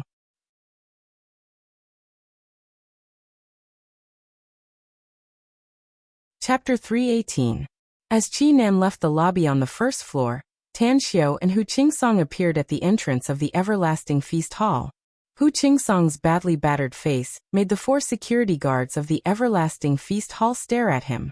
"Welcome, how many?" A waitress came up and asked with a smile that could bathe people in the spring breeze. Tan Xiu's gaze slowly swept across the interior, and he nodded in his heart. The environment here was not bad, and the decoration style was very luxurious. It seemed to be 2 levels higher than the Lin Chuan restaurant that they went to in the afternoon. "3 of you?" The waitress smiled and said. The rooms upstairs are almost full. Can the three of you sit on the first floor? Tan Xiu said. No problem. Very soon, under the guidance of the waitress, the two of them came to the quiet dining table in the inner side. Although there were already many guests eating in the surrounding partitions, no one was making a racket here. Faint laughter could be heard as they toasted each other. Sirs, would you like to order now? There's no need to order, just give us some of your restaurant's specialties. For meat dishes, 2 vegetables, and a soup will do, Tan Xiu said. The waitress smiled and said, May I ask if there's any food you don't eat? No, Tan Xiu said. The waitress slightly bowed and said, All right. Please wait a moment. As the waitress left, Hu Qingsong gave a thumbs up to Tan Xiu and praised, Big Bro Tang is really generous. This restaurant's grade is so high, yet you didn't even look at the menu and directly ordered the specialty dishes. Looks like you've put in a lot of effort to win over Teacher Han. Tan Xiu laughed involuntarily and said, Who said I'm going all out? We're all poor students, so shouldn't Teacher Han be the one paying the bill? What? Hu Qingsong was stunned and said incredulously, How can we let a woman treat us to dinner? Even though she is a teacher and we are students, we are only a few years apart. Big Bro Tang, if you don't have enough money, today's meal is on me. Male chauvinism. Tan Xiu smiled bitterly in his heart. What made him most speechless was that did he look like he was short of money? Yu Kai thought that he was poor, and so did Hu Qingsong. However, he didn't like to be too high profile, and he didn't like to show off his wealth. Therefore, he didn't bother to explain Hu Qingsong's misunderstanding. Instead, he smilingly said, I'm just joking with you. How can I let Teacher Han pay for this meal? You don't have to pay, just eat and drink to your heart's content. All right. In any case, if you don't have the money, just let me know, Hu Qingsong said straightforwardly and then dropped the subject. In the past few years, his family had become a lot wealthier than before, but it was his first time coming to such a high-class restaurant. Therefore, he didn't explode with his loud voice, and his boorish personality was restrained a lot. The VIP lounge on the 4th floor. Miao Wentong was drinking with a few friends from the business world. Big bosses of their statuses did not boast like ordinary men in the marketplace. Instead, they maintained their demeanor and talked cheerfully about business matters. Bang bang. A knock on the door interrupted the conversation of the 4 people inside. Then the door was pushed open. Qi Nan came in with a bright smile on her face and 2 bottles of good wine in her hands.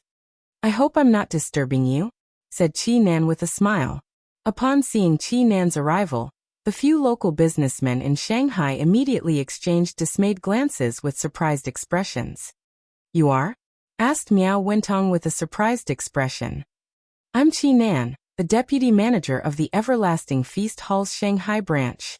According to the rules of our Everlasting Feast Hall, the person in charge of the restaurant must come and toast every distinguished guest who comes to dine. And Boss Miao, you're our distinguished guest among distinguished guests. Miao Wentong knew about the toast. But Miao Wentong got up and shook hands with Qi Nan. Then he asked with a puzzled expression, Chief Qi, distinguished guest among distinguished guests? What does that mean? I only know that the Everlasting Feast Hall has distinguished guests, but I don't understand what distinguished guests among distinguished guests are. The headquarters in Jingmen Island just sent a message that you and Boss Xiaomingzhen are distinguished guests among distinguished guests of our Everlasting Feast Hall. It's because you're a friend of our boss. Miao Wentong asked in surprise, Your boss? Gu Xiaoxue? The new boss of our Everlasting Feast Hall is called Tan Xiu. Qi Nan shook her head and smiled. Tan Xiu? Miao Wentong's tone was raised as disbelief burst out from his eyes. Miao Wentong was perfectly aware of what kind of existence the Everlasting Feast Hall was. He was also unaware of Gu Xiaoxue's strength. Yet, Tan Xiu had indeed broken through the 1,000-revolution array of the Everlasting Feast Hall. But how did he inexplicably become the Everlasting Feast Hall's boss? Suddenly, Miao Wentong found that his understanding of Tan Xiu was unexpectedly pitiful. However, at this moment, he finally understood why he inexplicably became the distinguished guest among the distinguished guests of the Everlasting Feast Hall. Qi Nan opened a bottle of wine and filled the cups for them. Then she said with a smile, Boss Meow and other bosses, I'd like to toast you 3 cups. I hope you'll enjoy your meal and drink well in our everlasting feast hall. All right. Come. After drinking the 3 cups of wine, Miao Wentong forced a smile and said, I really didn't expect that Brother Tang would become the everlasting feast hall's boss. I already knew that he's very powerful and mysterious before. But now, it seems that I've underestimated him. I don't even dare to imagine what kind of high achievements he will achieve in the future. Our boss is naturally a dragon among men, said Qi Nan with a smile. It's only a matter of course for him to have high achievements in the future. Zhang Yueming was the boss of Shanghai's new Sun Group with a net worth of tens of billions of yuan. He was also the vice president of Shanghai's Chamber of Commerce, and had a very high status in Shanghai. With a surprised look on his face, he asked, Chief Qi, we've been living in Shanghai for a long time, so we don't know much about your everlasting feast hall. Can you tell me about the situation regarding the everlasting feast hall's VIP guests? Boss Meow will tell you about this, Qi Nan said with a smile. I still have other things to do, so I won't disturb your meal. Goodbye.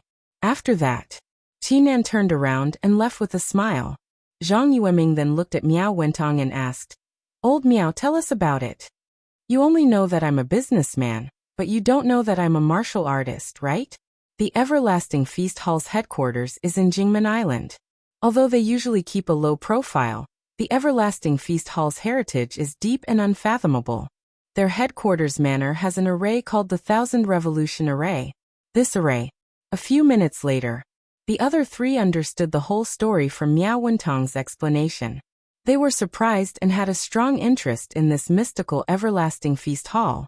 Looking at the trio's expression, Miao Wentong said with a smile, You only need to know about this matter, but don't spread it out. Although it's not a secret, it's very easy to lose one's life if it attracts a lot of people who know some half-ass martial arts to break the array. Don't worry, we understand, said Zhang Yueming.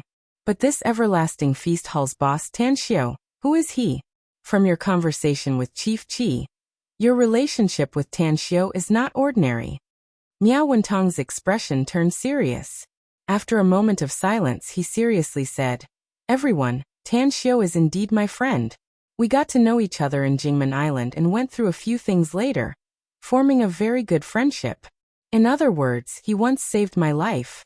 We've known each other for more than 20 years, so I'll tell you something from the bottom of my heart. Speak, said Zhang Yueming. Tan Xiu is very powerful. As for how powerful he is, even I'm a bit afraid of him. He's also very mysterious. Every time I come into contact with him, he always gives me a big shock. As far as I know, he'll be studying at Shanghai University this year, and should be here by now. I hope you local bullies don't provoke him, else I'm afraid you'll end up miserable. Zhang Yueming stared blankly and couldn't help laughing. Old Miao, are you kidding me? The Tang Xiu you're talking about is just a freshman? Gu Chongmin, the Dingshan Media's boss, also laughed and said, Yeah.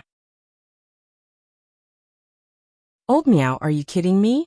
Even if he's a high school student, how powerful can he be? I'm afraid the elders in his family are very powerful, no? Miao Wentong looked at the duo, who were at a loss whether to laugh or cry. They didn't believe him at all. His brows slightly furrowed, however, when he looked at his other old friend, Jindao Real Estate's boss, Jin Xingkue, because Jin Xingkue was frowning with a thoughtful look on his face. Suddenly, Brother Miao, since you and Mr. Tang are friends, can you introduce us if there's an opportunity? Don't worry, I won't make you work for nothing. Come to my place, and I'll give you the pair of jade cheilants. I've long been drooling over your jade cheilants, but I can't exchange it for a reward. Miao Wentong waved and said, We've been friends for many years, so I'll introduce you if there's an opportunity in the future. Thank you, said Jin Xingkue with all seriousness. Zhang Yueming stared blankly, whereas Gu Chongmin looked puzzled and asked, Brother Jin, you're? Don't ask me, I don't dare to tell you. Jin Xingkue forced a smile. But don't doubt Brother Miao's words. If one day you, or someone in your family provokes Tan Xiu, I'm afraid you'll end up miserable. Zhang Yueming and Gu Chongmin glanced at each other, and looked shocked at the same time. They might not believe it if it was only Miao Wentong who said it. but with Jin Xinkue, they had no choice but to believe it. So to say, that young man is very terrifying? The duo was silent for a moment before they nodded, indicating that they would pay attention to it in the future. Miao Wentong was very curious about how Jin Xinkue knew about Tanxiu. He secretly made up his mind to find an opportunity to ask Jin Xinkue about it after the dinner was over. After all, it was related to Tanxiu, and he really wanted to know more about it. Come on, let's drink. Miao Wentong suppressed the thought at the bottom of his heart and raised his glass with a smile. It's the end of the month. Weekly asking for monthly votes _.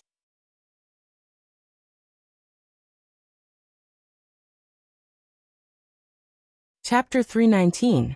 On the first floor of the everlasting feast hall, Tan Xiu and Hu Qingsong had yet to enjoy their meal when Han Qinggu arrived with her handbag.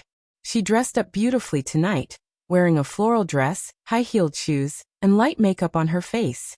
I didn't expect that you even ordered the dishes, Han Qinggu said with a smile, and then directly sat next to Tan Xiu. We just arrived not long ago, so we ordered the dishes first since you should be here soon, said Tan Xiu. Teacher Han, you haven't told me how you suddenly came to work at Shanghai University. My dad has been transferred to Shanghai for 2 months, said Han Qinggu with a smile. My family moved to Shanghai, so I followed him to Shanghai. Staying in Star City by myself was boring, so I asked my dad to pull some connections. Plus, I'm very outstanding, and I also taught you, the top scorer of the college entrance test, so I smoothly went to Shanghai University. Speaking of which, it's all thanks to you that I can smoothly get a job at Shanghai University. Tan Xiu didn't utter a word. He was perfectly aware that Han Qinggu was just joking. The fact that she could get a job at Shanghai University meant that she was really outstanding, and the other was that her family must have used a lot of connections. Hu Qingsong, on the other hand, looked a bit envious as he said, Eldest bro Tang is really lucky to be able to continue to follow his former teacher in charge after going to Shanghai University. I think it won't be long before everyone in our class knows about this wonderful thing. As long as you don't let your imagination run wild and don't talk nonsense, said Tan Xiu snappily. That's right, said Han Qinggu with a smile. Tan Xiu and I have a pure teacher-student relationship, and anyone who talks nonsense is really filthy. Besides, I'm much older than you. You can't say that, Teacher Han, said Hu Qingsong with a chuckle. Your relationship is too special, so it's normal for others to have wild imaginations. Also, a woman is 3 years older than herself. You look almost the same age as us, but your real age is probably only a few years older than us, no? You're the perfect wife. You don't know, but I heard that Yu Kai threatened to pursue you when he saw you. Uffed. Han Qinggu couldn't help laughing and said with a smile. You bunch of kids, honestly studying in school is the right thing to do. What nonsense are you imagining in your head? Hu Qingsong said with a deadpan expression. Teacher Han, stepping into the university is equivalent to stepping into society. Haven't you heard of it? University was a microcosm of society. Here, one would experience a new beginning of life, and also an ending point. It seems that even university students can get married, right?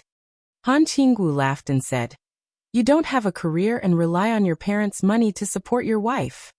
Ugh. Hu Qingsong's face froze, and he didn't say another word. Tan Xiu smiled and said, All right, let's not talk about this topic. Let's eat and talk while eating. 10 minutes later, halfway through the dinner, Han Qinggu seemed to be a little tired. She put down her chopsticks and rubbed her shoulders, saying, I used to think that being a university teacher was very easy. There were very few courses every week, and most of the time was free to arrange. But ever since I took office, I've discovered that this is not the case at all. Preparing for university courses is much more difficult than teaching high school students.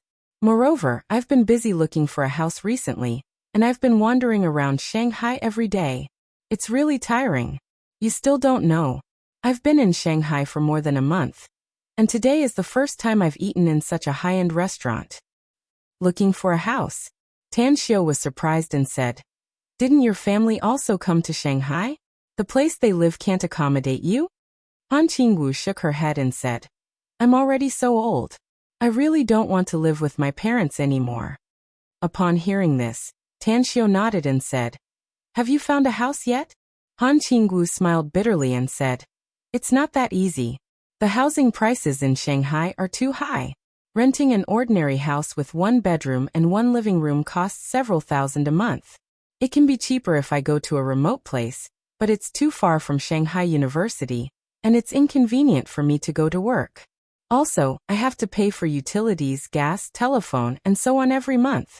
All these miscellaneous expenses add up, and I won't have much money left for this month's work. Tanxiu was surprised and said, The salary of a university teacher shouldn't be low, right? Han Qinggu smiled bitterly and said, What do you mean it's not low? It's only a little more than 10,000 a month.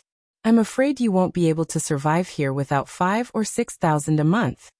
Tanxiu thought about it and realized that it was indeed the case.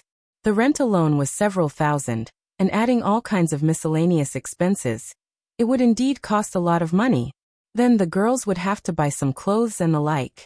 More than 10,000 yuan was really not much left. He recalled that he still had several properties in Shanghai. Excluding the villa in the Blue Star Villa complex, there was another property that was not too far from Shanghai University. It was only about 20 kilometers away. Tanxiu pondered for a moment and said, Miss Han, do you want me to help you? It just so happens that I have a friend who just bought a house in Shanghai. But because he's going abroad, he has to leave the house before living in it.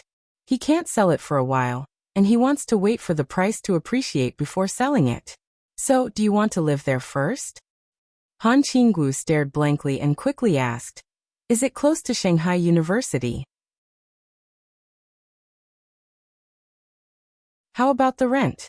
It seems to be more than 20 kilometers away from Shanghai University, said Tanxiu. It's not too far in such a big city. The rent doesn't matter. I have a good relationship with that guy, so I can just give him some money. Han Qinggu tentatively asked, It's not too far. But the rent? Is 3,000 yuan a month okay? I really can't afford it anymore. No problem, Tanxiu said with a smile. He actually wants to find someone to look at the house for him. And the rent is fine. So if you really decide, I'll go to him tomorrow to get the key. I can take you there tomorrow afternoon. If you're satisfied, you can live there later. Han Qinggu clapped and happily said, You're really my lucky star, Tanxiu. That's right, how about the house? How big is it? How many rooms and living rooms? I don't know the specifics, said Tanxiu with a smile. Let's go there tomorrow. All right, Han Qinggu happily said. The business of Shanghai's everlasting feast hall was booming. After staying in the office for a while, Qinan couldn't sit still. She was a restless woman, and staying in Shanghai's everlasting feast hall was already uncomfortable. Staying in the office would definitely be a torture for her. She wandered upstairs twice and then came to the first floor. She wandered in front of the bar and looked at the busy staff. Feeling bored, she grabbed her mobile phone and dialed her boss's number. Big Sis Lily, are you busy? No. Tian Li's voice came out of the phone. Leaning on the bar counter, Qinan yawned and said, Big Sis Lily, why don't you come to Shanghai to work if you're not busy? I'm dying of boredom here. I'll send someone to replace you if you don't want to stay in Shanghai, said Tian Li. Whether it's the HQ in Jingmen Island, Hong Kong, or the imperial capital, several people in charge have contacted me in private, hoping to be transferred to Shanghai to work. Qinan stared blankly and asked with a puzzled expression, Transfer to Shanghai to work? Are they sick? I've been squatting in Shanghai for 3 years, and my bones are getting rusty. If I go on like this, I dare say I'll soon suffer from depression. A bit of a smile was revealed in Tian Li's tone as she said, All right, it's a deal then. I'll transfer you back in a few days. As for the big opportunity in Shanghai, leave it to others. Wait, Big Sis Lily, what do you mean by the big opportunity in Shanghai? Asked Qinan quickly. It's nothing, said Tian Li with a smile. It's just that boss has gone to Shanghai to study at the university, so he should be visiting our everlasting feast hall soon. The 4 of us have obtained the opportunity, and our strength has greatly increased. I originally thought that if you can serve boss well, you might also get that opportunity. But you insisted on transferring back, so I can only leave this opportunity to others. That's right. I'm really a pig brain. No, no, no. My dear big sis Lily, please don't transfer me back. Although I'm about to go crazy from boredom here, I still insist on maintaining it. I can do it, no problem. I will definitely take care of the restaurants here in Shanghai in an orderly manner. By the way, I saw a new Hermes bag a few days ago. I think it's very suitable for you. I'll buy it and send it to you when I have time, said Chi-Nan with an obsequious smile. I like Hermes bags the most, said Tianli with a smile. I'll definitely buy it.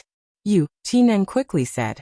But before she could finish her words, she abruptly stopped.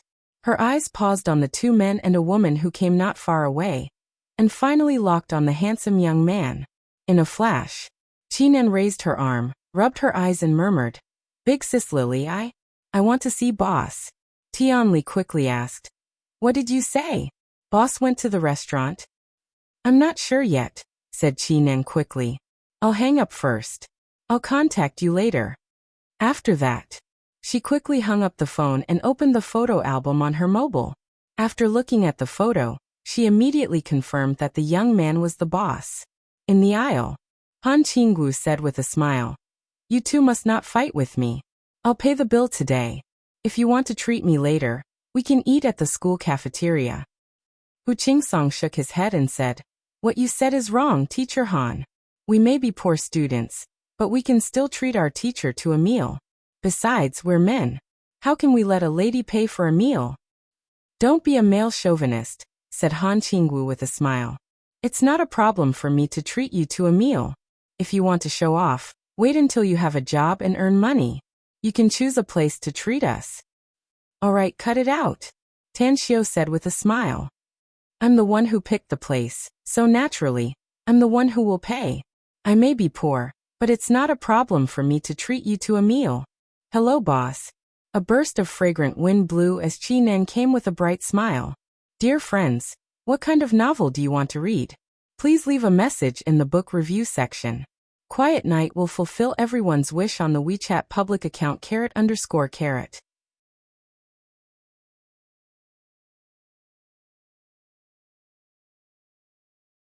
Chapter 320.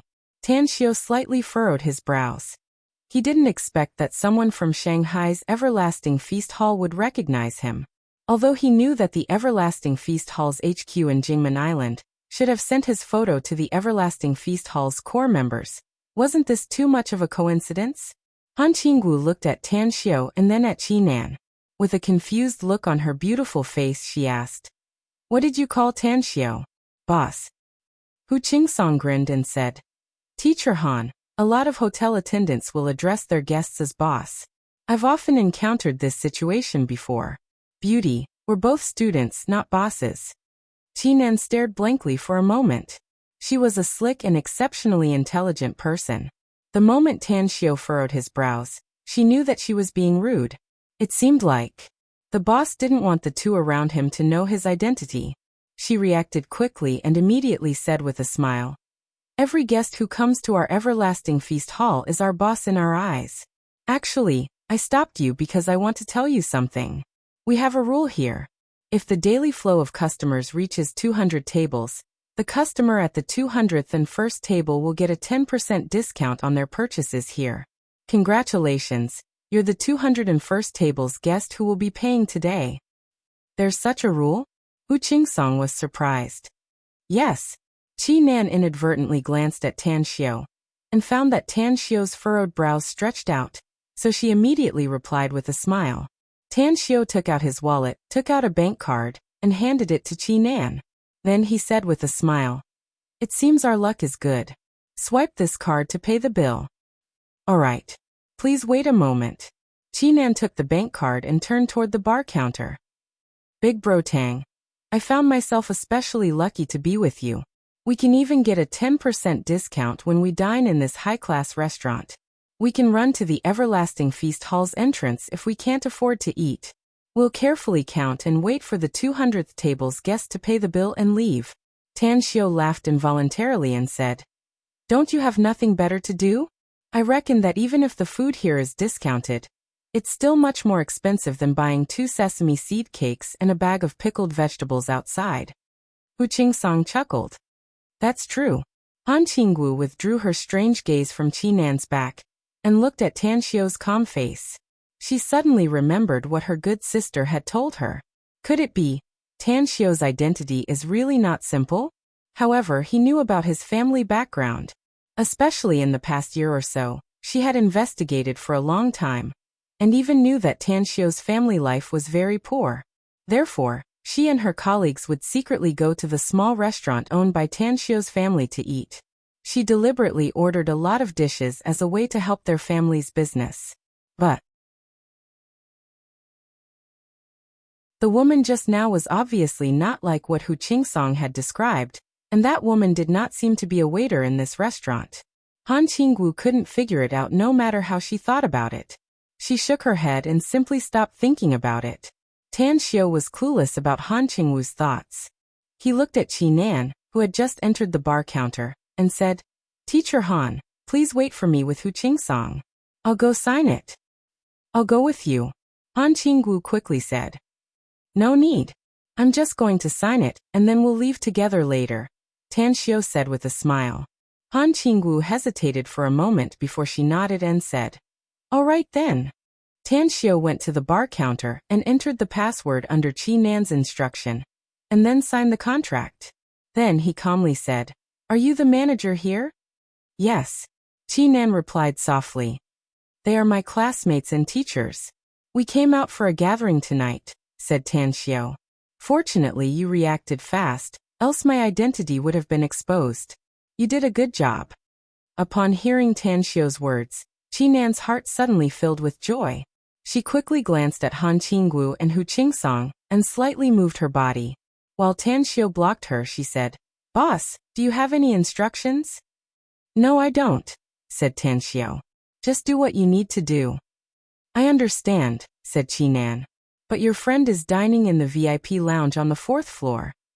"Friend? Who?" asked Tan Xiu in surprise.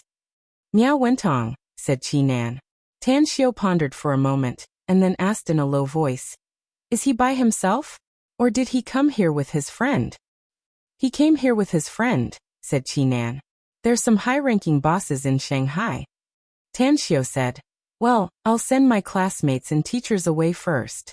If Miao Wentong finishes his meal early, tell him to wait for me here for a while. If he doesn't finish his meal early, I'll go see him. It just so happens that I have something to talk to him about." "Do you need me to go and greet him in advance?" asked Qinan. "No need," said Tan Xiu. Immediately, Tan Xiu put the bank card back in his pocket, and then turned back to Han Qingwu and Hu Qingsong. He said with a smile, "This meal is very affordable. Let's go." His phone just reminded him that Qinan had only swiped 1 yuan from his card. After a while, when the three of them came outside the restaurant, Han Qingwu said with a smile, "I drove here, so I can send you back to school. By the way, you should have just arrived in Shanghai today, right? Have you seen the night view of the Huangpu River?" "No, I haven't." Hu Qingsong shook his head. Han Qingwu said with a smile, "We're on the way, so I'll take you to have a look." "Teacher Han, I've seen it last night," said Tan Xiu. "I won't go today. Also, I have an elder in Shanghai, and I've agreed to stay with him tonight. So you can send Hu Qingsong back to school. I'll take a taxi to my relative's house." "Relative's house?" Han Qingwu stared blankly and looked at Tan Xiu with an astonished expression. Then she nodded and said, "Then pay attention to your safety. Although Shanghai's public security is very good, it's still possible for accidents to happen if you're alone outside, especially at night." "All right," Tan Xiu said with a smile. "I'm not a child anymore, so don't worry." After a while, Han Qingwu drove the car and left with Hu Qingsong, while Tan Xiu walked to the other side. To avoid Han Qingwu from returning, he deliberately circled around the everlasting feast hall before returning. "Boss." Upon seeing Tan Xiu return, Qinan respectfully called out with a smile on her face, "Prepare 2 bottles of good wine for me, and take me to the VIP lounge on the 4th floor." Tan Xiu nodded. "All right, please wait a moment." Qinan strode to the elevator. 2 minutes later, she returned to Tan Xiu with 2 bottles of beautifully packaged wine and said with a smile, "This is a good wine that I've kept for a long time. It's much better than the wine I sent to the VIP lounge on the 4th floor." Tan Xiu looked at it and nodded with a smile. "You're good at handling matters. Let's go." Knock, knock. Qinan knocked on the VIP lounge's door on the 4th floor. She then gently pushed the door open and looked at the chatting Miao Wentong's group of 4. She then chuckled and said, "Gentlemen, I'm sorry to disturb you again." Miao Wentong stood up and was about to speak when he saw Tan Xiu coming in behind Qinan. A pleasantly surprised look immediately appeared on his face as he smilingly said, "Brother Tang, we were just talking about you. I didn't expect you to come here. Please come in." "I didn't disturb you, did I?" Tan Xiu said with a smile. Miao Wentong said with a smile, No. These 3 friends of mine just said that they want to get to know you. They'll be very happy to have you here. Come, let me introduce them to you. This is Zhang Yueming, the owner of the Xinjiang Group, and also the vice president of the Shanghai Chamber of Commerce. This is Gu Changmin, the owner of Dingshan Media. And this is Jin Xingkui, the owner of Jindao Real Estate. I've been friends with them for more than 20 years. Tan Xiu smiled and shook hands with the 3 of them. Immediately after, he was warmly greeted by Miao Wentong and took a seat.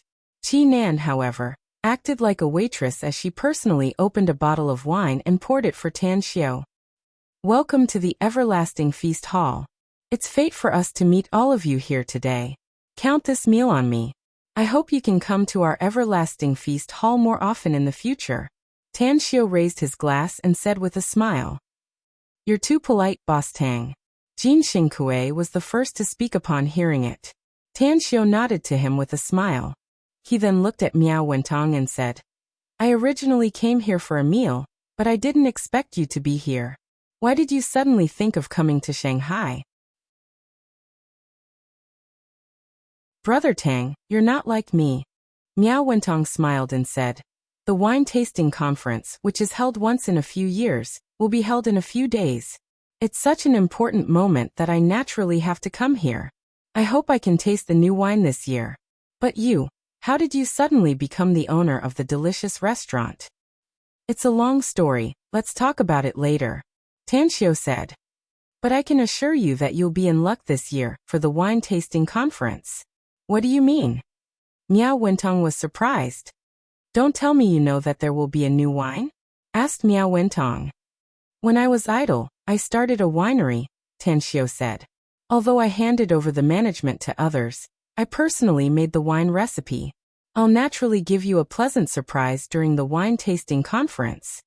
Miao Wentong said with a strange expression, "I heard you say before that you can brew wine, but I didn't expect you to open a winery. If the wine produced by your winery is really good, I'll help you contact those wine wholesalers. I guarantee you won't have to worry about the sales." Tan Xiu shook his head and said, "I appreciate your kindness, but I'll help you contact the wine wholesalers. The wine produced by our winery will only be sold in our exclusive stores in major cities across the country." "It seems that Brother Tang is very confident," Miao Wentong said with a smile. Jin Xingkui suddenly interjected, "Boss Tang, since you have a wine business and I'm also a wine lover, I'll book a batch of good wine from you first. As for how much I want, 50 million. "What?" Miao Wentong was stunned, while Zhang Yueming and Gu Changmin were also dumbfounded. "What does this mean? How is this Jin Xingkui selling wine? This is obviously flattery?" Tan Xiu was silent for a moment. Then he suddenly grinned and said, "I didn't intend to sell it in this way. But since Boss Jin has spoken, I can't refuse. The price of my wine is 10,000 yuan per bottle, but you're an exception. I'll give you a 20% discount. Let's make an agreement first, only this time. I'm very grateful to all the brothers and sisters for your recommendation votes and monthly votes. Today's 3rd update will be presented."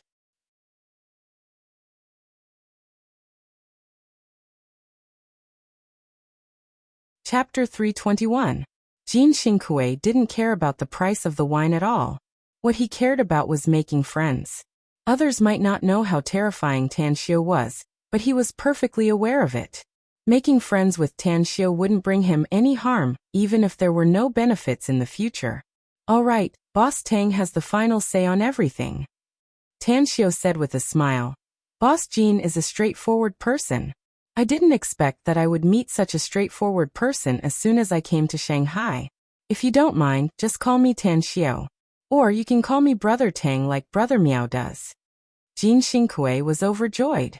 He quickly got up and grabbed the wine bottle to fill Tan Xiu's cup. Then he said with a cordial smile, I'm indebted to Brother Tang for thinking so highly of me. Although it's our first meeting, I feel like old friends with Brother Tang at first sight. Come, let's have a drink. Tan Xiu didn't decline. He clinked glasses with Jin Xingkui and downed it in one gulp. Zhang Yueming and Gu Changmin were extremely puzzled by Jin Xingkui's actions and blatant fawning. They really couldn't figure out why Jin Xingkui, a powerful figure in Shanghai, would show goodwill to Tan Xiu again and again, even lowering his status to fawn on him. What did he know? Both of them were smart people. Even though they couldn't figure it out, the importance they attached to Tan Xiu grew stronger. Zhang Yueming smiled and raised his glass saying, Boss Tang, Brother Jin has always had a good eye. Since he has ordered a batch of wine from you, then we'll also benefit from it. I'll also order 50 million bottles. Do you have any problem with that? I also want to order 50 million bottles in advance, Gu Changmin also said. No problem. Tan Xiu smiled. The three of you can contact Kong Xia, the general manager of the magnificent Tang Corporation. I'll inform her in advance. The magnificent Tang Corporation? Kong Xia. Zhang Yueming and Gu Changmin exclaimed in shock. Even Jin Xingkui was stunned, his eyes bursting with disbelief. They all knew that the famous business genius Kong Xia suddenly went to Shuangqing Province's Star City to set up a company, and it seemed that the investment was not small. But they never expected that Kong Xia turned out to be working for Tan Xiu. They were sure that if this news were to spread, the headlines of all the major financial newspapers the next day would definitely be about this young man. Miao Wentong said with a smile. It seems that you still don't know. That's right. Brother Tang is simply a hands-off shopkeeper, and usually doesn't manage the magnificent Tang Corporation's affairs. You all know about my investment in the new city in Star City, right? In fact, Brother Tang was the one who initiated the development of the new city. We shareholders are just following Brother Tang to earn money and support our families. Zhang Yueming and Gu Changmin, as well as the dumbfounded Jin Xingkui, were once again shocked by this heavy news. They naturally knew about the large-scale construction project in Star City, especially the architectural complex design. At that time, their eyes were glued to it and they wished that they could invest all of their family's property in it, just to eat some meat and drink some soup. Who were they? What kind of vision did they have? How could they not see how huge the benefits of such a big project were? It was just that. Never once in their dreams did they expect that such a big project, which even a total investment of 100 billion yuan would not be able to complete, was unexpectedly led by this young man in front of them. Zhang Yueming's lips squirmed a few times as he raised his thumbs up and praised. Boss Tang, you really make us blush with shame. We've been working hard for decades. Even if we've accumulated a lot of assets, we still don't dare to play such a big game like you. Tan Xiu said with a smile, Big brothers, let's not talk about these business matters. In fact, I'm like a newborn calf that's not afraid of a tiger. Even if I fail, I can always start over again. Come, let me propose a toast to you. Come. Ha. The five of them gulped down the wine in their glasses. Immediately after, Tan Xiu stood up and smilingly said, I still have other things to do, so I won't disturb your drinking. Thank you for your support today, big brothers. I'll definitely tell them to reserve the best wine for you. Big brother Miao, come to the restaurant's office after you're done. I have something I want to talk to you about. No problem, replied Miao Wentong with a smile. After leaving the VIP lounge with Qi Nan, Tan Xiu went directly to the restaurant's general manager's office. After he sat down on the sofa, Qi Nan took out some good tea leaves and brewed a pot of tea for Tan Xiu. She then personally poured it and placed it on the tea table in front of Tan Xiu. I haven't asked you yet. What's your name? Tan Xiu took a sip of tea and waved his hand, motioning her to sit on the opposite sofa. Qinan. Qinan as in late, said Qinan respectfully. It seems that you're a core member of the Everlasting Feast Hall, right? Tanxiu said with a smile. Otherwise, you shouldn't have seen my photo. Qinan said, yes. Although I joined the Everlasting Feast Hall a few years later than Tianli and Hao Lei, it was boss who raised me up and taught me martial arts skills. You seem to be afraid of me? Asked Tanxiu with a smile. Qinan hesitated for a moment before saying, you're the boss, the object of our loyalty. It's only right for me to be afraid of you. Don't be afraid of me, Tanxiu said with a smile. I'm not a big tiger nor a murderous demon king. In fact, I want to be friends with you and become the closest comrades in arms. Qinan lowered her head and didn't speak. Tanxiu looked at her and said, all right. Don't be so cautious in front of me. I'm really willing to exchange my heart for my own people. So, as long as you treat me as your closest person, I'll also treat you with sincerity. Qinan raised her head and asked, are you telling the truth? Of course I'm telling the truth, Tanxiu said with a smile. Although I'm almost ruthless toward my enemies, I'll treat my own people with sincerity and sincerity. This world is too complicated, and it's not easy to become one of our own. That's why I cherish talents. In my opinion, you're very smart and a talent. Qinan was delighted and said with a smile, boss, I'll be proud if you praise me like this. Tanxiu couldn't help laughing and said, it's okay to be proud, but don't be arrogant. Don't worry. I know what I'm doing, said Qinan with a smile. Tanxiu nodded and waved his hand, saying, all right. Go do your thing. I'm going to take a nap here. You can directly bring Miao Wentong here when he's done. Understood. Qinan nodded and got up to leave the office. In the VIP lounge on the 4th floor, after Tanxiu left, Zhang Yueming finally couldn't help but look at Jin Xingkui and curiously asked, Brother Jin, what kind of show are you playing today? I know you want to know Tanxiu, but you don't need to be so obvious, do you? Jin Xingkui was in a good mood and smilingly said, you don't understand. Brother Jin, we're not strangers. You just saw that Tanxiu has a good character and is easy to get along with, said Zhang Yueming. So, why don't you tell us? What's the reason why you care so much about making friends with Tanxiu? Jin Xingkui hesitated and looked at Miao Wentong. Miao Wentong was silent for a moment and slowly said, Brother Jin, since Brother Zhang has asked, then tell us. I know a lot about Tanxiu, so it's not a big deal for me to know more about him. We promise you that we won't divulge half a word of what you said today. Zhang Yueming quickly nodded and said, that's right. We'll never divulge it. Only the 4 of us know about this matter. Gu Changmin was also eager to know the whole story, so he also said, don't worry. I'm not a talkative person.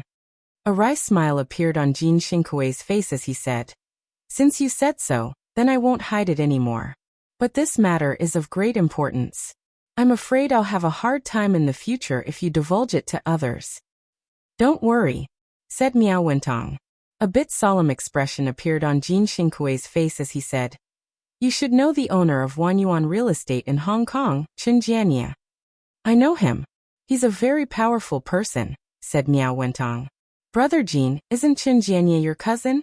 Asked Zhang Yueming in surprise. That's right. He's indeed my cousin, said Jin Xingkui with a forced smile. But more than a month ago, something happened to him in Hong Kong. Zhang Yueming's expression moved as he asked, is it related to Tanxiu? Jin Xingkui nodded and said, that nephew of mine offended Tanxiu and got beaten up. He was even arrested and brought to the Everlasting Feast Hall. My cousin has a very strong character. As a result, he had a conflict with the people of the Everlasting Feast Hall in Hong Kong. Tanxiu was in the Everlasting Feast Hall at that time, and it was his actions that made me afraid. What exactly happened? Asked Zhang Yueming hurriedly. Don't worry. Listen to me slowly, said Jin Xingkui in a deep voice. There were a total of 4 young men who offended Tanxiu. They were. 5 minutes later, Jin Xingkui told the whole story and finally said with a forced smile, 49% of Wanyuan Real Estate's shares as compensation. My cousin has painstakingly trained his men for so many years, yet most of them were killed. The other clans weren't any better. Tell me, is Tanxiu scary or not? Scary. Zhang Yueming and Gu Changmin gulped down their saliva, their voices somewhat trembling. Never in their dreams did they expect that the everlasting feast hall would have such a powerful force. Nor did they expect that Tanxiu would be so ruthless and ruthless. Hundreds of lives. He only issued an order, yet so many people were killed. I wouldn't be so afraid of him if it was only the everlasting feast hall's security guards. Jin Xingkue sighed. But from what I heard from my cousin, Tanxiu killed more than 20 people by himself later on. He alone fought more than 20 people. So terrifying? Zhang Yueming and Gu Changmin were shocked to the point that it was hard for them to recover. Miao Wentong was only a bit surprised. He was perfectly aware of Tanxiu's strength. Although he didn't know whether Tanxiu's cultivation had progressed in the past 2 or 3 months, he could easily kill more than 20 ordinary people with his previous ability. Many brothers and sisters are urging Quiet Knight to break through at 10 chapters. To be honest, Quiet Knight is powerless. After all, Quiet Knight is not a full-time writer, and is also the deputy director of the TV station. He's very busy with work every day. Updating 10,000 words a day is already the limit of Quiet Knight's breaking through. For the sake of Quiet Knight's explosiveness for a month after work, please throw your monthly tickets to Quiet Knight, brothers and sisters. Thank you very much. You're tuning in to the Li Mei's Wuxia Whispers YouTube channel. We're so grateful for your support, and don't forget to subscribe to join us on this incredible journey through captivating stories. Your generosity through donations truly makes a world of difference, as it's the primary source of revenue that allows me to expand and enhance this channel for you. Thank you from the bottom of my heart for being a part of this adventure.